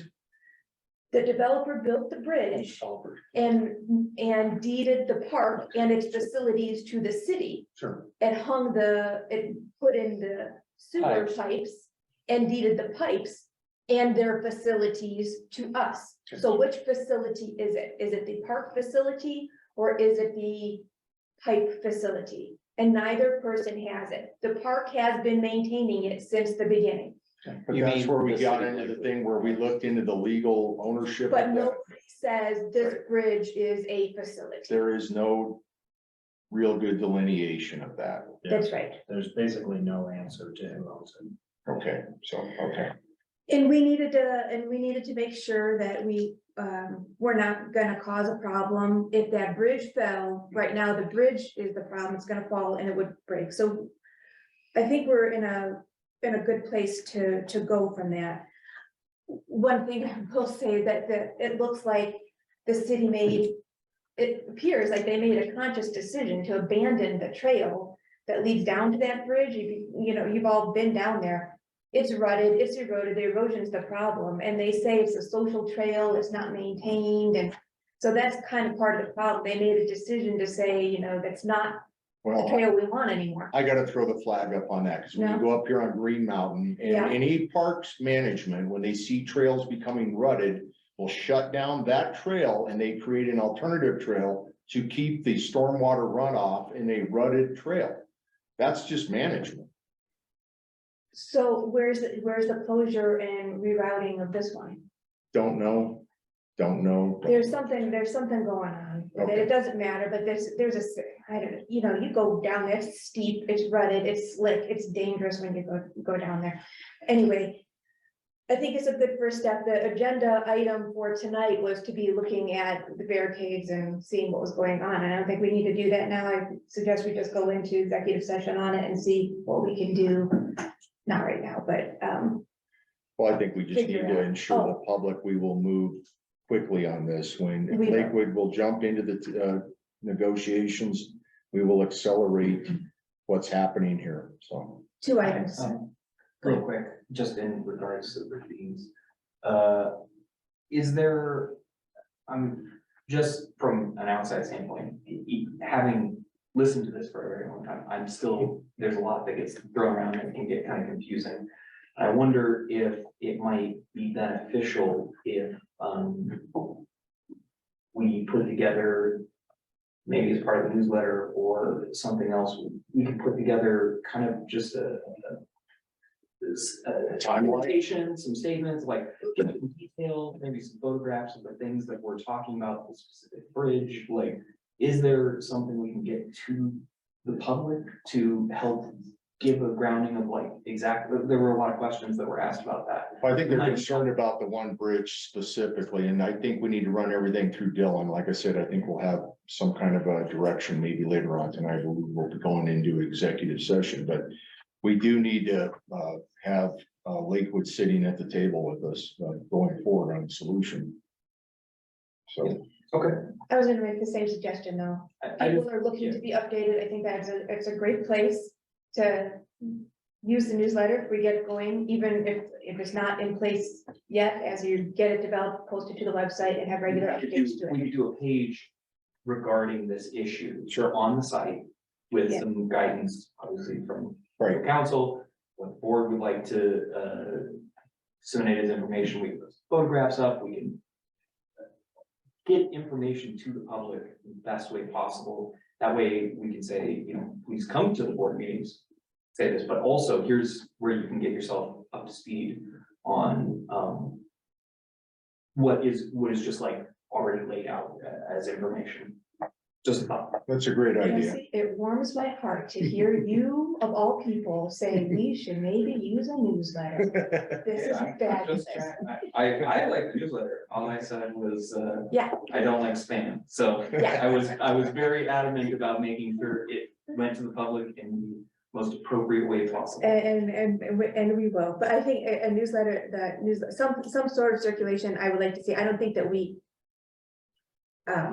that can be left up to y'all on how to do that, as long as nobody's objecting here. I don't think that, but that's the most appropriate place to have that. I do want to have a discussion. I don't know what would be most appropriate for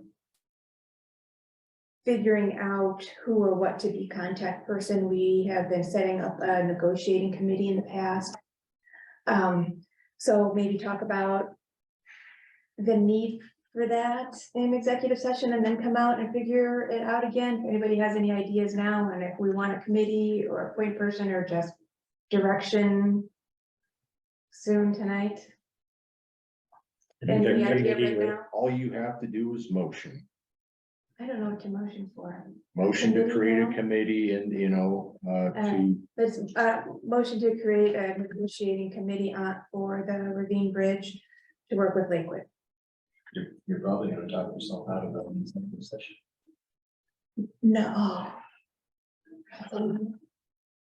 No, okay, well, then you better hold it then. all right, Hold your powder.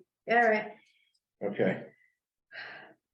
All right, can we move on to the next item there then? Yes, Okay, so replacement of the sewer line on West Kentucky Avenue. I don't think there's anything to update on that. Not that I know of off the top of my head. Sam, anything on Kentucky that you can think of significance? Yeah, okay. It is. Sorry, nothing that I know of, no. Okay, I also never received the letter that I was expecting to receive from the Developers Council. Or Al Curie upstream of that. should we send another letter like, I don't think there's any reason to Okay. to do anything at all. okay. We'll move on then. So, and then the ideas on the Tamworth lift station. I know Jeff Tyus had some ideas on that, and with him being gone tonight, we will probably have to push this out till the next board meeting. Does anyone have anything on Tamworth they want to add? Okay, I'm gonna close out agenda item number 9 then, and we'll move into agenda item number 10. Would you like me to have Jeff email you those in the interim so as to keep things moving so that next board meeting we're not just starting from that spot since it should have happened? Well, I think he had mentioned talking about a holding pond or something, because we would have had to create. I think the whole Tamworth thing, now we went, where are we at, like $500,000 or something like that, Yeah. creating a redundant. more than the original. Yeah, it's almost twice the original thing, and I think that his idea was having a holding pond or something like that. And I think that's a good idea. So maybe be prepared to talk I'll have him about send that. out an email with his ideas. Okay. So that they're available to review for the board between now and next board meeting. Okay, I'm gonna close out agenda item number 9 and move to agenda item number 10, financial matters. Mr. Hooks. So I went through all of the December and the January, the monthly operating expenses. That all looked fine to me. I went through the unaudited financial investment reports. That was fine. I do not know what the para engagement letter is. So just, you're gonna have, there's some stuff here I think we need to sign. I'm not sure. Yeah. So I don't want to lose traction of that, but you want a motion for those other? Yeah, things? I'll move that we accept the December 22 and January 23 daily, monthly and operating expense and capital expenditures. Also, that we accept the December 2022 unaudited financial and investment reports. I'll second that. He's already. No, I'm waiting to know when we're supposed to sign it, and who needs to sign it. Did you second Yes. discussion? Yes. Just to let you know, my questions are that I will email in, I will approve this tonight, but we have future expenses in here. We had expenses that were coming up today, and when the report came out last week. Anybody else notice that? I don't know how we're doing that. I just think it's a bucket item, you know. to take Like care the of. Excel gas line, we hadn't actually paid it yet, so. I'm Well, because we assuming that use it's what's, and it's an done. accrual basis, so it's whenever. Like, if the expense, we say we're gonna do it, it's on an accrual basis, so the expense goes in even though it's paid at a later date. So it's set up as a liability, but it becomes an expense on the financial statement. I haven't noticed that before. And then we are paying CDM Smith for more sewer reviews. And I thought we were done with sewer reviews and that, JVA is doing those for now, so I will be asking what those are via email, because I'm. It's probably a good one to have Jeff clarify. Yeah. So, I couldn't give you any, I don't know who else, so apologies. Just letting you know that I'm still asking questions you don't get to. Oh, and then we're still talking to Kristen every now and again, it looks like. But I'm set to approve it. okay, any further discussion? All in favor of the motion, say aye. Aye. We have 5 ayes, 0 nays. So we will approve the budget for December expenditures and the unaudited financial report. Jesse, would you have that para engagement letter? Yeah, I was looking through there. I didn't see something. I didn't see, Jeff didn't mention anything to me about the era engagement. You want to just do Is that that? related to that new FAMLI or something? Might be a. No, No. Family Act. So who is Jeff Evans? Okay, so I'd like to do that one. That's Jesse there. Do you know who that is?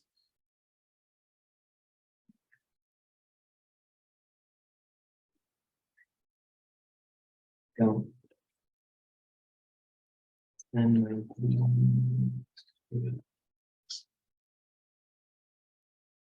I don't. You want to make a note on that and ask? Maybe yes, or ask Doug. Or Doug, yeah. Yeah, I don't think Doug would probably.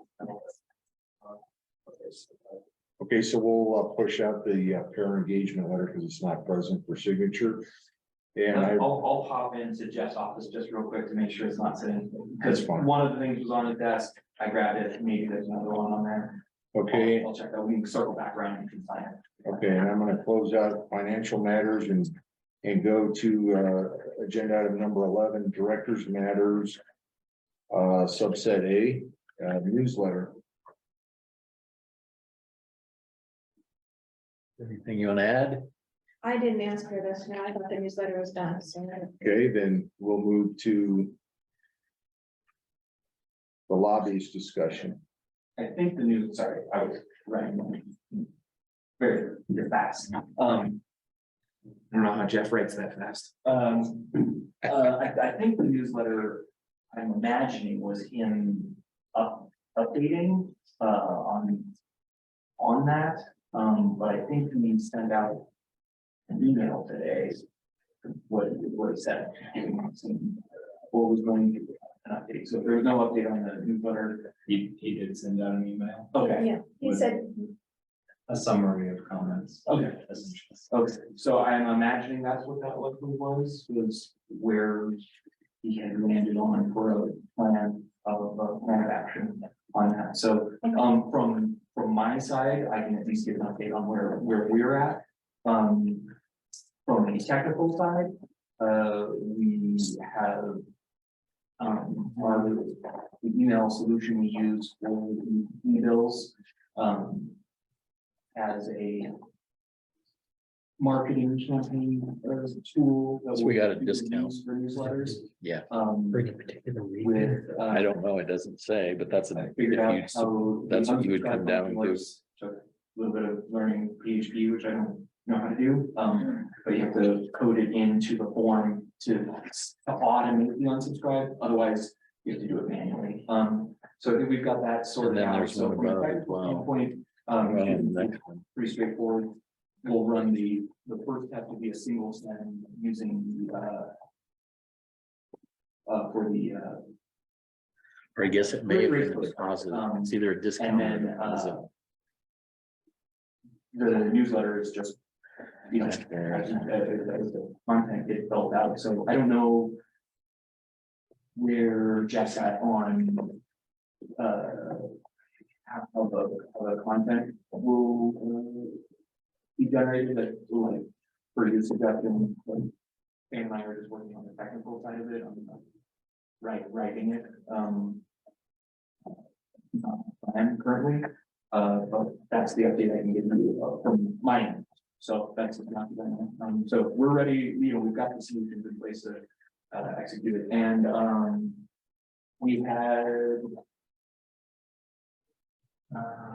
80, I think 80%, 80.1% was So just out of curiosity, email how do we get? emails to account Excel ratio. Is that from running home stations? So that should be pretty good. Yeah. But that does leave 20%. So at least in the case of the rates postcard, you know, we're, as far as I understand, since we're not doing the mailers, we'll put the note on the bottom of the e-bill. And then we'll also make a extra effort kind of noted on the site. So it's hopefully that 20% that we then directly reach via a mailer land in their mailbox. That's what these I can do. Fantastic, thank you.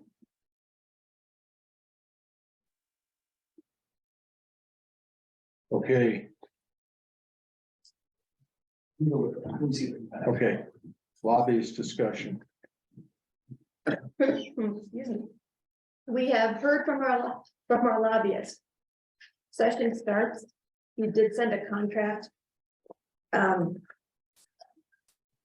We made the decision to hire him and his partner as a kind of Democrat Republican team.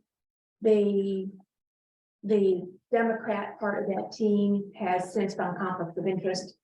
So we are left with Republican half. I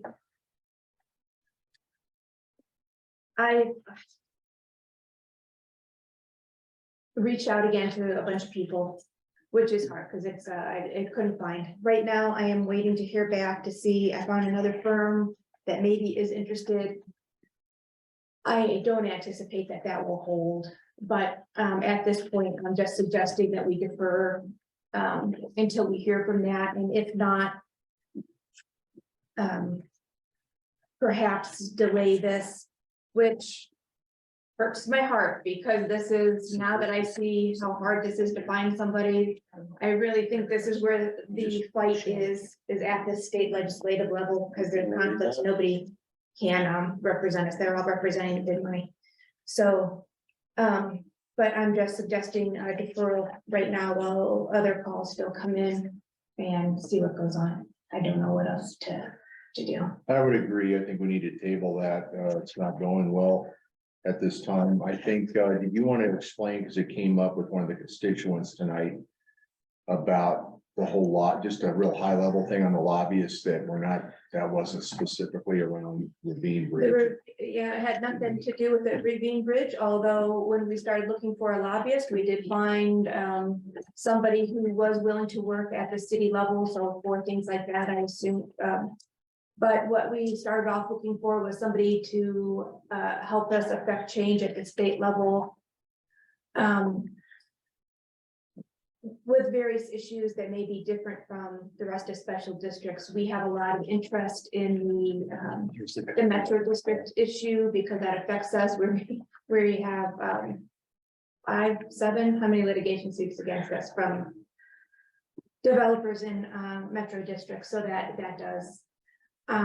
Was interested in looking for legislation to change the definition of adequate water that would protect homeowners from being told that the adequate water is the same amount that an apartment would get because we are downsizing grasses and doing foot replacement and such. So that is something I'm still interested in doing, but we need to find somebody who can represent us. And again, on the ballot is still available. So holding that in reserve while still doing some research. I don't know, it's not an emergency measure for us. I'd like to get it all set in a way we're really comfortable with. How tough would it be to get the SDA to work more in our favor? In the favor of, what's that? Impossible. They're basically, it's about 80, isn't about 80% of their constituents developers? Special It's district very, include metro districts.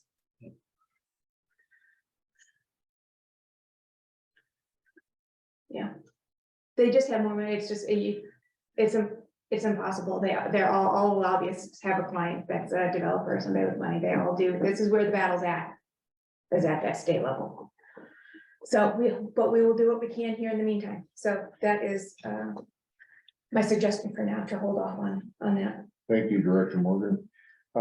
We are still on schedule for the Lean Kaizen event for January 31st. We need to reach out and make sure Nathan is included in that, make sure that's good for him. Okay. So that's all I have on that. Okay. Well, I mean, I'm just looking at you, it's just a general statement. Anything to direct to Jeff? No, not at this time. I'll be contacting him. We should probably have some, there's things you need for a Kaizen event, like a bunch of sticky notes, different colors, and then like one of those large poster board things with probably like an easel or something, because working Kaizen events, those are two of the tools Okay. for brainstorming things and so. If it's stuff staff needs to acquire or prepare, just let Jeff know. I will. We'll have lead time that we'll have it all together. We probably have, got sticky notes. Well, we can use. We got a little Yeah, whiteboard. So, yeah. These things that you've been thrown over to me. So I You want don't, me to- I don't know, so the things I've been passing around the table here, so Jesse, there were documents here, there's the resolution. I think we have to motion to approve tonight, which is the annual district resolution, which I'm going to motion to approve. The annual district resolution. Yeah, I was gonna cover that during the. Oh, during the- I can hold that out. Jeff there. still needs to. So when sign this you're as well. handing me this, is for my information. Just kind of an FYI. Or am I signing something? Well, I'm just trying to let you see what the file down here, I'm not, because it's gonna be coming at you guys and I'm trying to not blindside you any more than I'm blindsided, so. Okay, so I'm doing a speed read, I'm not signing. Correct, Okay, all right. because I don't know what Were there any others? yeah, there's something from the Department of, or What's the Army Corps of saying they're intending to have 4 years to potentially clean up munitions, anything that had to do with munitions and hazardous, I can talk to that a little bit. yeah, Two copies here, sir. I mean, it's the same thing, isn't it? yes. Yes, So Jeff and I talked about this a little bit. I think I'm passing this around to everybody else. you might as well. At the December meeting, the munitions, the artillery testing area, Green Mountain has 3 water tanks in an area that is potentially likely contaminated by unexploded ordnance. And the federal government is in process of beginning the remediation of that area. And they've asked the district to authorize them to come out and essentially examine the area. And Jeff and staff and I participated in a Zoom meeting with the contractor that's running that show. Staff has been working with the contractor to identify the precise location of the tanks in the area and delineate restrictions on what they're going to do out there. In particular, it's nothing that will harm district infrastructure. well, I was just gonna say, so it doesn't, in the letter that I read, it does not mention if they harm anything, what the damages are, or if they intend to fix it. Yeah, so far they are not planning to do anything. This is all exploratory still. Okay, So they are requesting the district's permission to go out and explore the area to develop. maybe like take like core samples or something No, I to see think what's they're down gonna, in the my ground. guess is with ordnance, they're gonna be taking like minesweeper, metal detector things, looking for unexploded shells from, and for people listening online, so Green Mountain used to be, they used to do live fire from, I think, Fort Logan and the Federal Center and Golden West, up in Golden. They had 3 sites, that they fired artillery shells, Fort Logan, Federal Center, and Camp George West. And they shot up on Green Mountain using it as an artillery range. So that's what's kind of started this whole thing. And I think the Corps of Engineers just wants us to give rite of passage for access, probably to come in if they do anything with metal detectors or or look at their maps from the Army when they, you know, where they were firing, because they had to, they would have to put a map of where they were shooting. My understanding is that this phase is not going to involve anything penetrative. They're gonna send out ground crews to grid it off and identify. Potential. Well, just identify sections of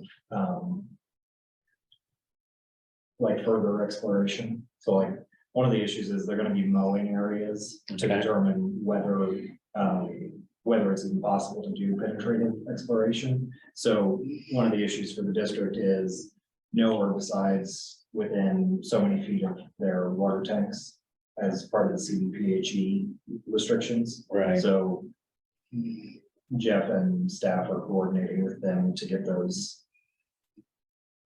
down the road issues laid out now. Okay. This is still just very minimal exploration. Okay. But didn't they have a big ordinance removal project going on like 5 years ago? It's been ongoing because there's still a site, there are unexploded munitions, they still find them here and there. They have not done my understanding, they have not done a formal sweeping out that entire area. Because look, I just gave you 3 sites and that's over a long history of it being an artillery range. So, and now it's a public park. You have people walking around. And this ordinance could still explode at Absolutely. 70 years. or whatever it's Absolutely, been. yes. It's like with World War II where they had, they're still finding shells. People are stepping on them or digging them up, or construction sites, and they can explode.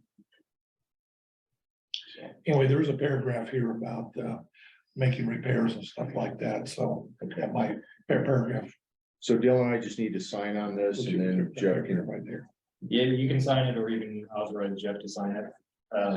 I don't. Well, there is a board of directors signature block. Okay, it's been a couple months since I looked at the document. I will. Is there also a district manager one that I should have Gotcha. also sign? So do we need this? Oh, I guess let's go with that. It's No, all- yeah, I think I've signed it so he can include the date and all that. So that's all that together. So you Yeah, do I need to sign both? Let me see. I guess I could. Might as well. If you're interested, they're going to be doing monthly Zoom meetings, third Thursday of the month, something like that. They just sent out the invitation yesterday. Okay. All right, keep things flowing, because we still got a lot to go over. Yeah, I would sign both of them. So, Director Morgan, you had added, section D under Directors Matters. Yes. That I didn't write down here. I am concerned, I'm concerned that we are having privileged information, looks like is getting out again. We got an email that has part of our draft agreement. I don't know how that got out, and a member of the public got forwarded part of that discussion about our legal discussions here. So I need to make sure that we're all on the same page, that that is not happening. Legal discussions happen in legal now. I don't know what else to say about that. If anybody has any ideas on how this is happening, this would be a good time to either fess up or mend your ways, because this is not the first time. So this is information out of an executive session that made it into the public domain. Well, there could be things, documents that are like work in progress, work product. Or specifically, also my communications to the board. Yeah, there could be emails that are privileged information. They're not. Unless it's stamped and ready for, for the public, we're looking at things, people are negotiating with us. And if we're just setting it out there, if any of the directors are sharing this information, that is a censorable, I mean, could end up getting censored here. Should not be doing that. We need to not be doing that. So. And from my perspective, my communications with the board are almost all privileged. It's an attorney-client privilege. And distributing what I say to the board or to Jeff, to members of the public, imperils that privilege, the secrecy, the confidentiality. Strictly speaking, it takes the client's authorization to release the privilege and to make it not privileged any longer. And in this case, since the client is the board acting for the district, they would take formal action of the board to actually formally release the privilege.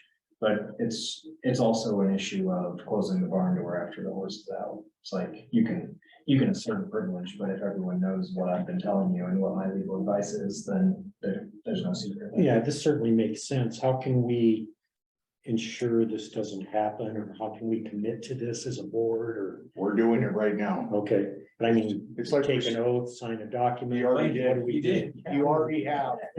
You already have.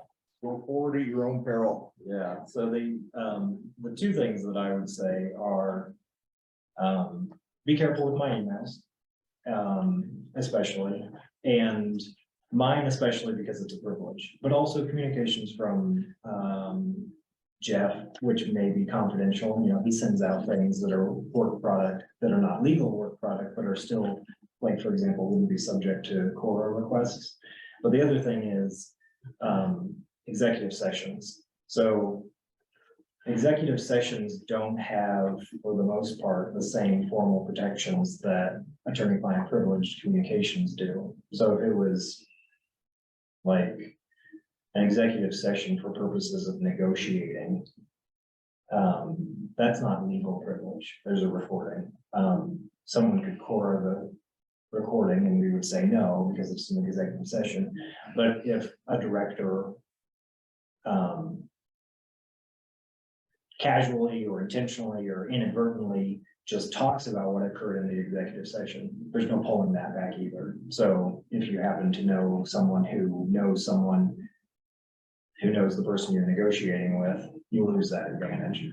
And a lot of times with executive sessions, because we just close the room, have our conversation, and then open the room back up, and there isn't that feeling of formality necessarily. Inadvertent disclosures of executive session conversation are not unusual. So it just takes each director being mindful of that ongoing obligation to preserve that confidentiality. That makes sense. I mean, it seems like this would be very easy to adhere to. Should be. Is this, so this is something I would probably follow up on and see if I can, find out a little bit more, and if I can, I haven't had time yet today, but, I may bring it forward again, so. Okay. Any more on that, Director Morgan? Okay, I'm gonna close out agenda item 11. We're gonna move to agenda item 12, which is legal matters. Dylan, you have the deck. Thanks. We already started to discuss the first matter. Was going to take them sort of in least to greatest importance. There's a resolution, which is the annual resolution. It is the same resolution that the district adopts annually, and it's been updated with dates for 2023. Essentially, it directs the district manager and contract services for the district to do their jobs and to comply with the annual compliance requirements for special districts. There were no inclusions or exclusions in the past year for the district, so you don't need to update your map, but that's part of that. You need to determine your monthly meetings. So second Tuesday of the month, meeting location, which is this office, that's included in the resolution. You don't have any bonds, you don't have any securities. This is a document that. Am I supposed to be signing this? Yeah, he's explaining it and then I will make a motion for it. So there's, this is a template document. Many of the things in it don't matter for the district, but they are obligations if the district had those circumstances apply to it, like securities or bond issuance, or tax. Since you don't impose a mill levy, you don't have that either. Also to, so you're supposed to vote for offices The bylaws of the district are a little different, and you just did an election of officers after the election last year. So I don't think that you need to, but that's laid out in there. If anyone wants to change your offices, you can do that now. The other thing is going to lead into my next matter, which is the election. You will be having an election. It will be a regular election in May. There are 2 directors on the ballot. If only 2 self-nomination forms are submitted, your election will be canceled because they'll be deemed elected. If there are more than 2 self-nomination forms submitted for those 2 vacancies or those 2 directorships, you'll have a contested election. Middle of last year, you agreed to contract with CRS again for them to run your election. So I also have their contract and an election resolution appointing Sue Blair of CRS as the designated election official to run your election.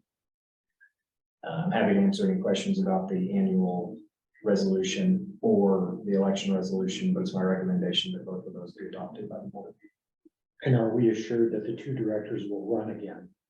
No. Okay. The day after the election date, those offices are vacant and filled by whoever is elected to them, if anyone's elected to them. If no one submits a self-nomination form, they are vacant. And if 2 members of the public submit self-nomination forms, those people are deemed elected and the current directors are off the board. So you don't have to run, you don't have to submit a self-nomination form, but to continue as a director, you do. But hypothetically, if one of the 2 or both directors decided they didn't want to hold the position any further, all you have to do is not submit a self-nomination form. All one would have to do. And if nobody submitted, so it's a seat open all the time, my understanding is the board can always fill that. Yes, if there is a vacancy following an election, the board can fill it by appointment, and it would be an appointment until the next regular election, which in this case would be 2025. Because we're now in the odd year cycle. All right, so these positions elected in May will be for 4-year terms. The past couple of years, they've been kind of screwy because it's been transitioning to odd years, so they were 3-year terms.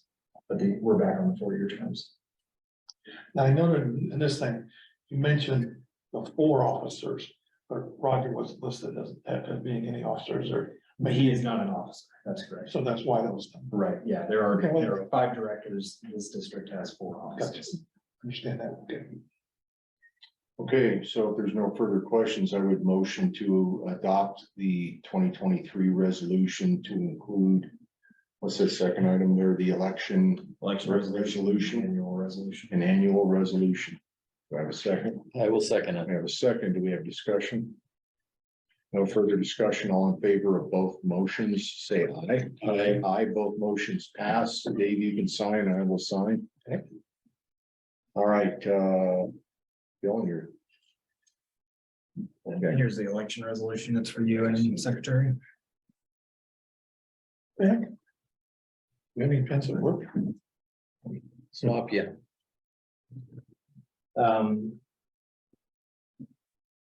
So the next matter is the Flatboy Ridge IGA. Can I interrupt? Yes. I do have other legal items to talk about. I wondered what was going on with that. Oh, yeah, actually, I got a letter today. So yes, we have received, so on the red tank, as a reminder, I requested that the contractually involved parties who bear some level of responsibility for the issues with the red tank, the red zone tank, voluntarily participate in a pre-litigation mediation. We all just have to sit down, everybody saves tens of thousands of dollars in attorney's fees, and maybe we get a resolution without having to file suit. I sent that to Kablaco, to Merrick, to Sherwin-Williams, local representative, and ATD,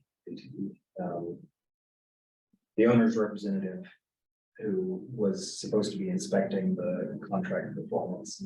I heard back from Kablaco early December. They said, we're not admitting to anything, we're not agreeing to anything, but we are agreeing to participate in this pre-suit mediation, whether anyone else does or not. And I said, appreciate that. I will wait to hear from anybody else that gets back to me. Sherwin-Williams has completely blown me off. The owner's rep has completely blown me off. Sherwin-Williams doesn't surprise me, frankly, but owner's rep was a little surprising. Merrick received my letter while Terry was on vacation and didn't route it to their legal. He called me when he got back from vacation and said, we're gonna get a response to you. They sent it, I got it yesterday, and they said they are also happy to participate in that.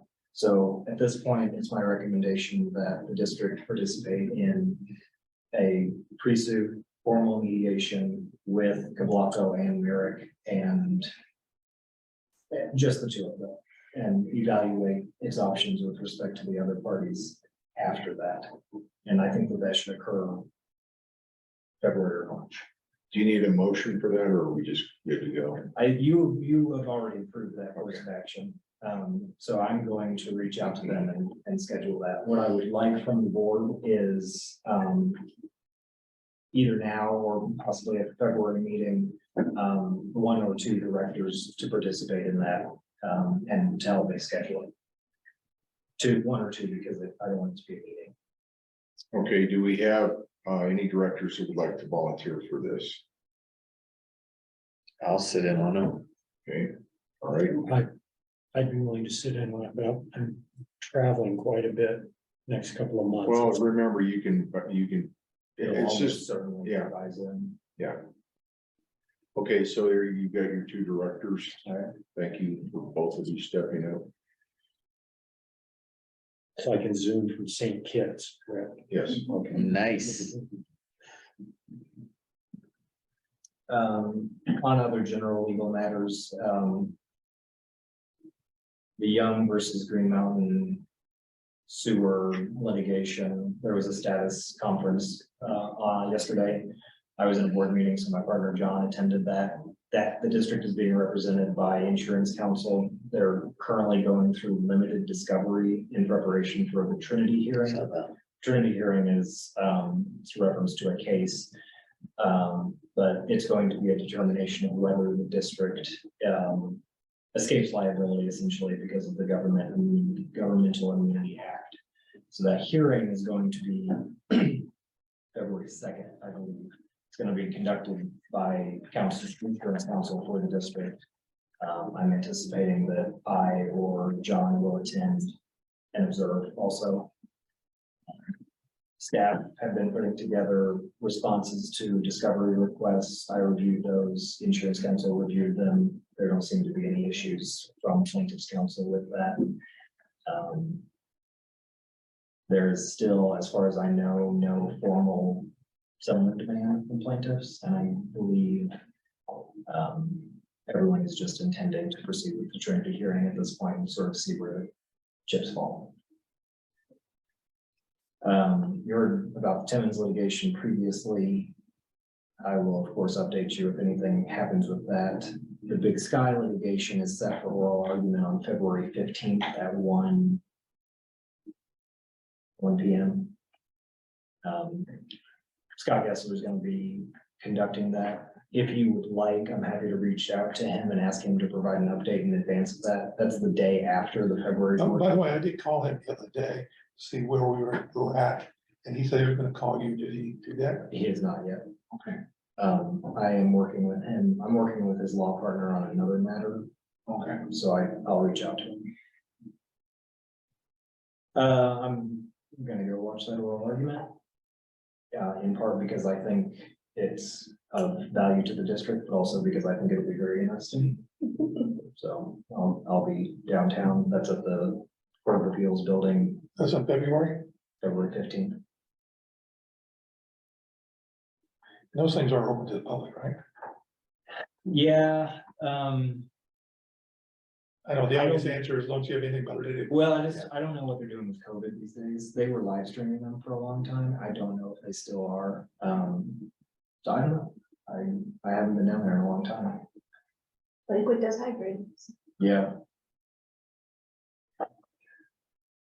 The only other litigation matter that's currently going on is the malpractice suit against Eisner Seaver Poe, which is staying. And that's the underlying matter there is the Big Sky litigation, and that's going nowhere. It will continue to be stayed for a long time.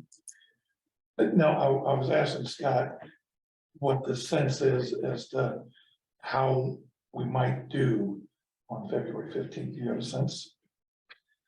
I don't.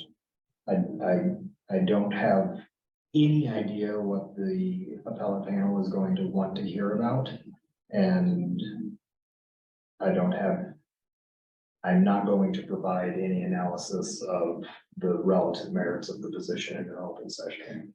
He made good noises, so what it's worth. Yeah, I've spoken with him and I believe he's confident for whatever that's worth. Any questions on general legal matters? So the Fossil Ridge IGA, I have been sending emails, the process has been going on since, I think Jeff, you brought it to my attention in August.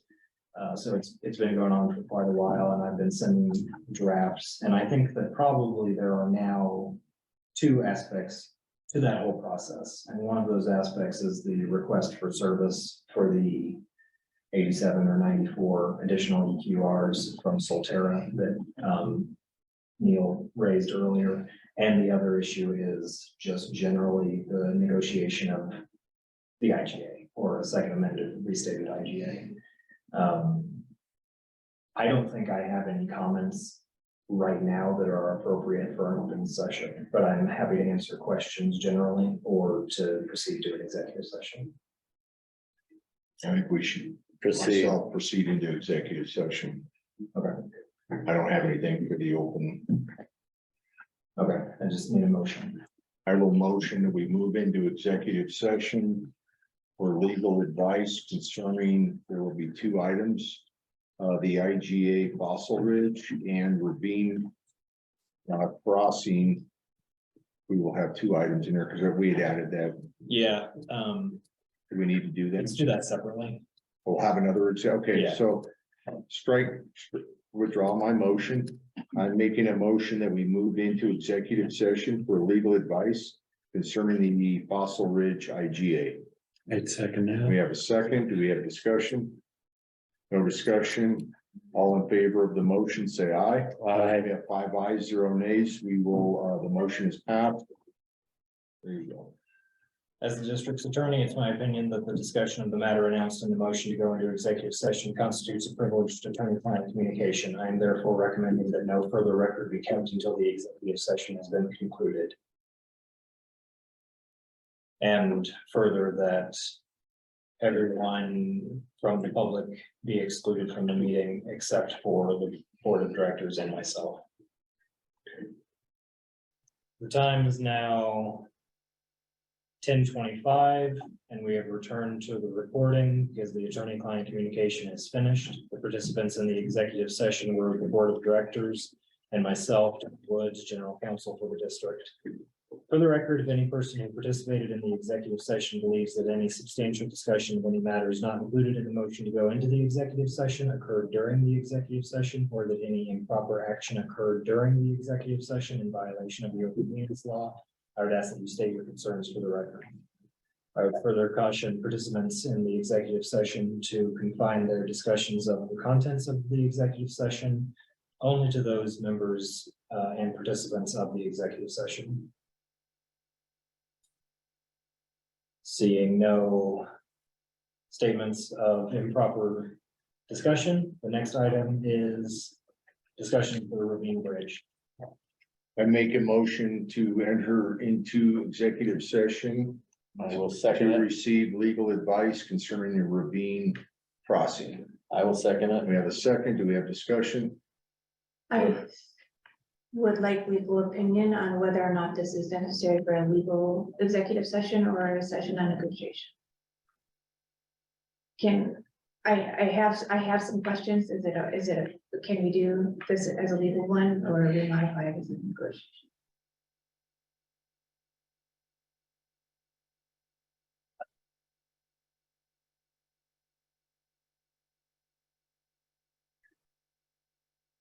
Well, why don't we go into legal and you can ask me your questions, and if I think that it's not appropriate, we'll come out and go into a recorded session. It's either negotiation or legal. Is that your? No, I'm just wondering, I mean, can I ask the negotiation questions in legal or vice versa? Oh, If, I see. but Yeah, there no. will be negotiation things we have to discuss, that's what I was thinking, I would like to discuss as well, so will that be, Yeah, we can talk Okay. about both. okay, Yeah. fantastic, thank you, Where am that's I? it. Make a motion, I will accept. I already did make a motion. Yes, We had a okay. second. We were in discussion. Okay, any further discussion?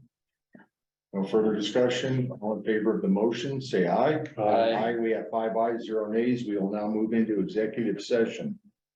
So the district has adjourned into executive session to discuss the ravine crossing and receive specific legal advice pursuant to section 24(6), 402, 74, sub B, and also strategy and instructions for negotiations and positions on matters which might be subject to negotiations, 24(6), 402, sub 4, sub E.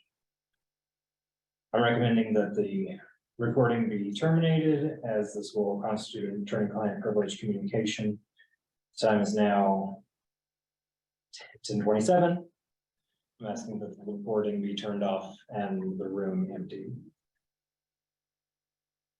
Time is now 11:10. We've turned the recording back on because the attorney-client communication is finished. The executive session is concluded. The participants in the executive session were the board of directors and myself, general counsel for the district. For the record, if any person who participated in the executive session believes that any substantial discussion of any matters not included in the motion to go into the executive session occurred during this session, or that any improper action occurred during the executive session in violation of the open meetings law, I would ask that you state your concerns for the record.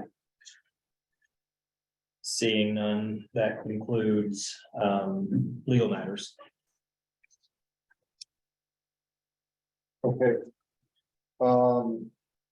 I'm gonna move to agenda item 14. Are there any new business or notifications for next board meeting? Yes, Is there a way the board could extend condolences to Mr. Tyus and or his family? I have been trying to do that. I was trying to attend the funeral yesterday and I found out there's 2 Our Lady of Mount Carmel's. I went to the wrong one and that's why I don't gamble, because I will always pick the wrong horse. So yes, we have been working there. Great, thank you for your efforts. Yeah, good for you for doing that. I'll just talk to Jeff tomorrow. Well, I failed. I was on early and on time, but I failed. You were trying, that's awesome. Yeah, well. Okay, And I did myself, Roger. any other notifications or new business? Just to renew, if I find out anything about that lobbyist, I may bring up, I will to see what goes on that January 31st or that February. But otherwise, no. Okay, anyone else? Not seeing anything, I will close agenda item 14 and I will move to adjournment. I motion to adjourn. I will second it. Discussion? No discussion, all in favor of adjournment, say aye. Aye. The meeting is now terminated at 11:12 PM.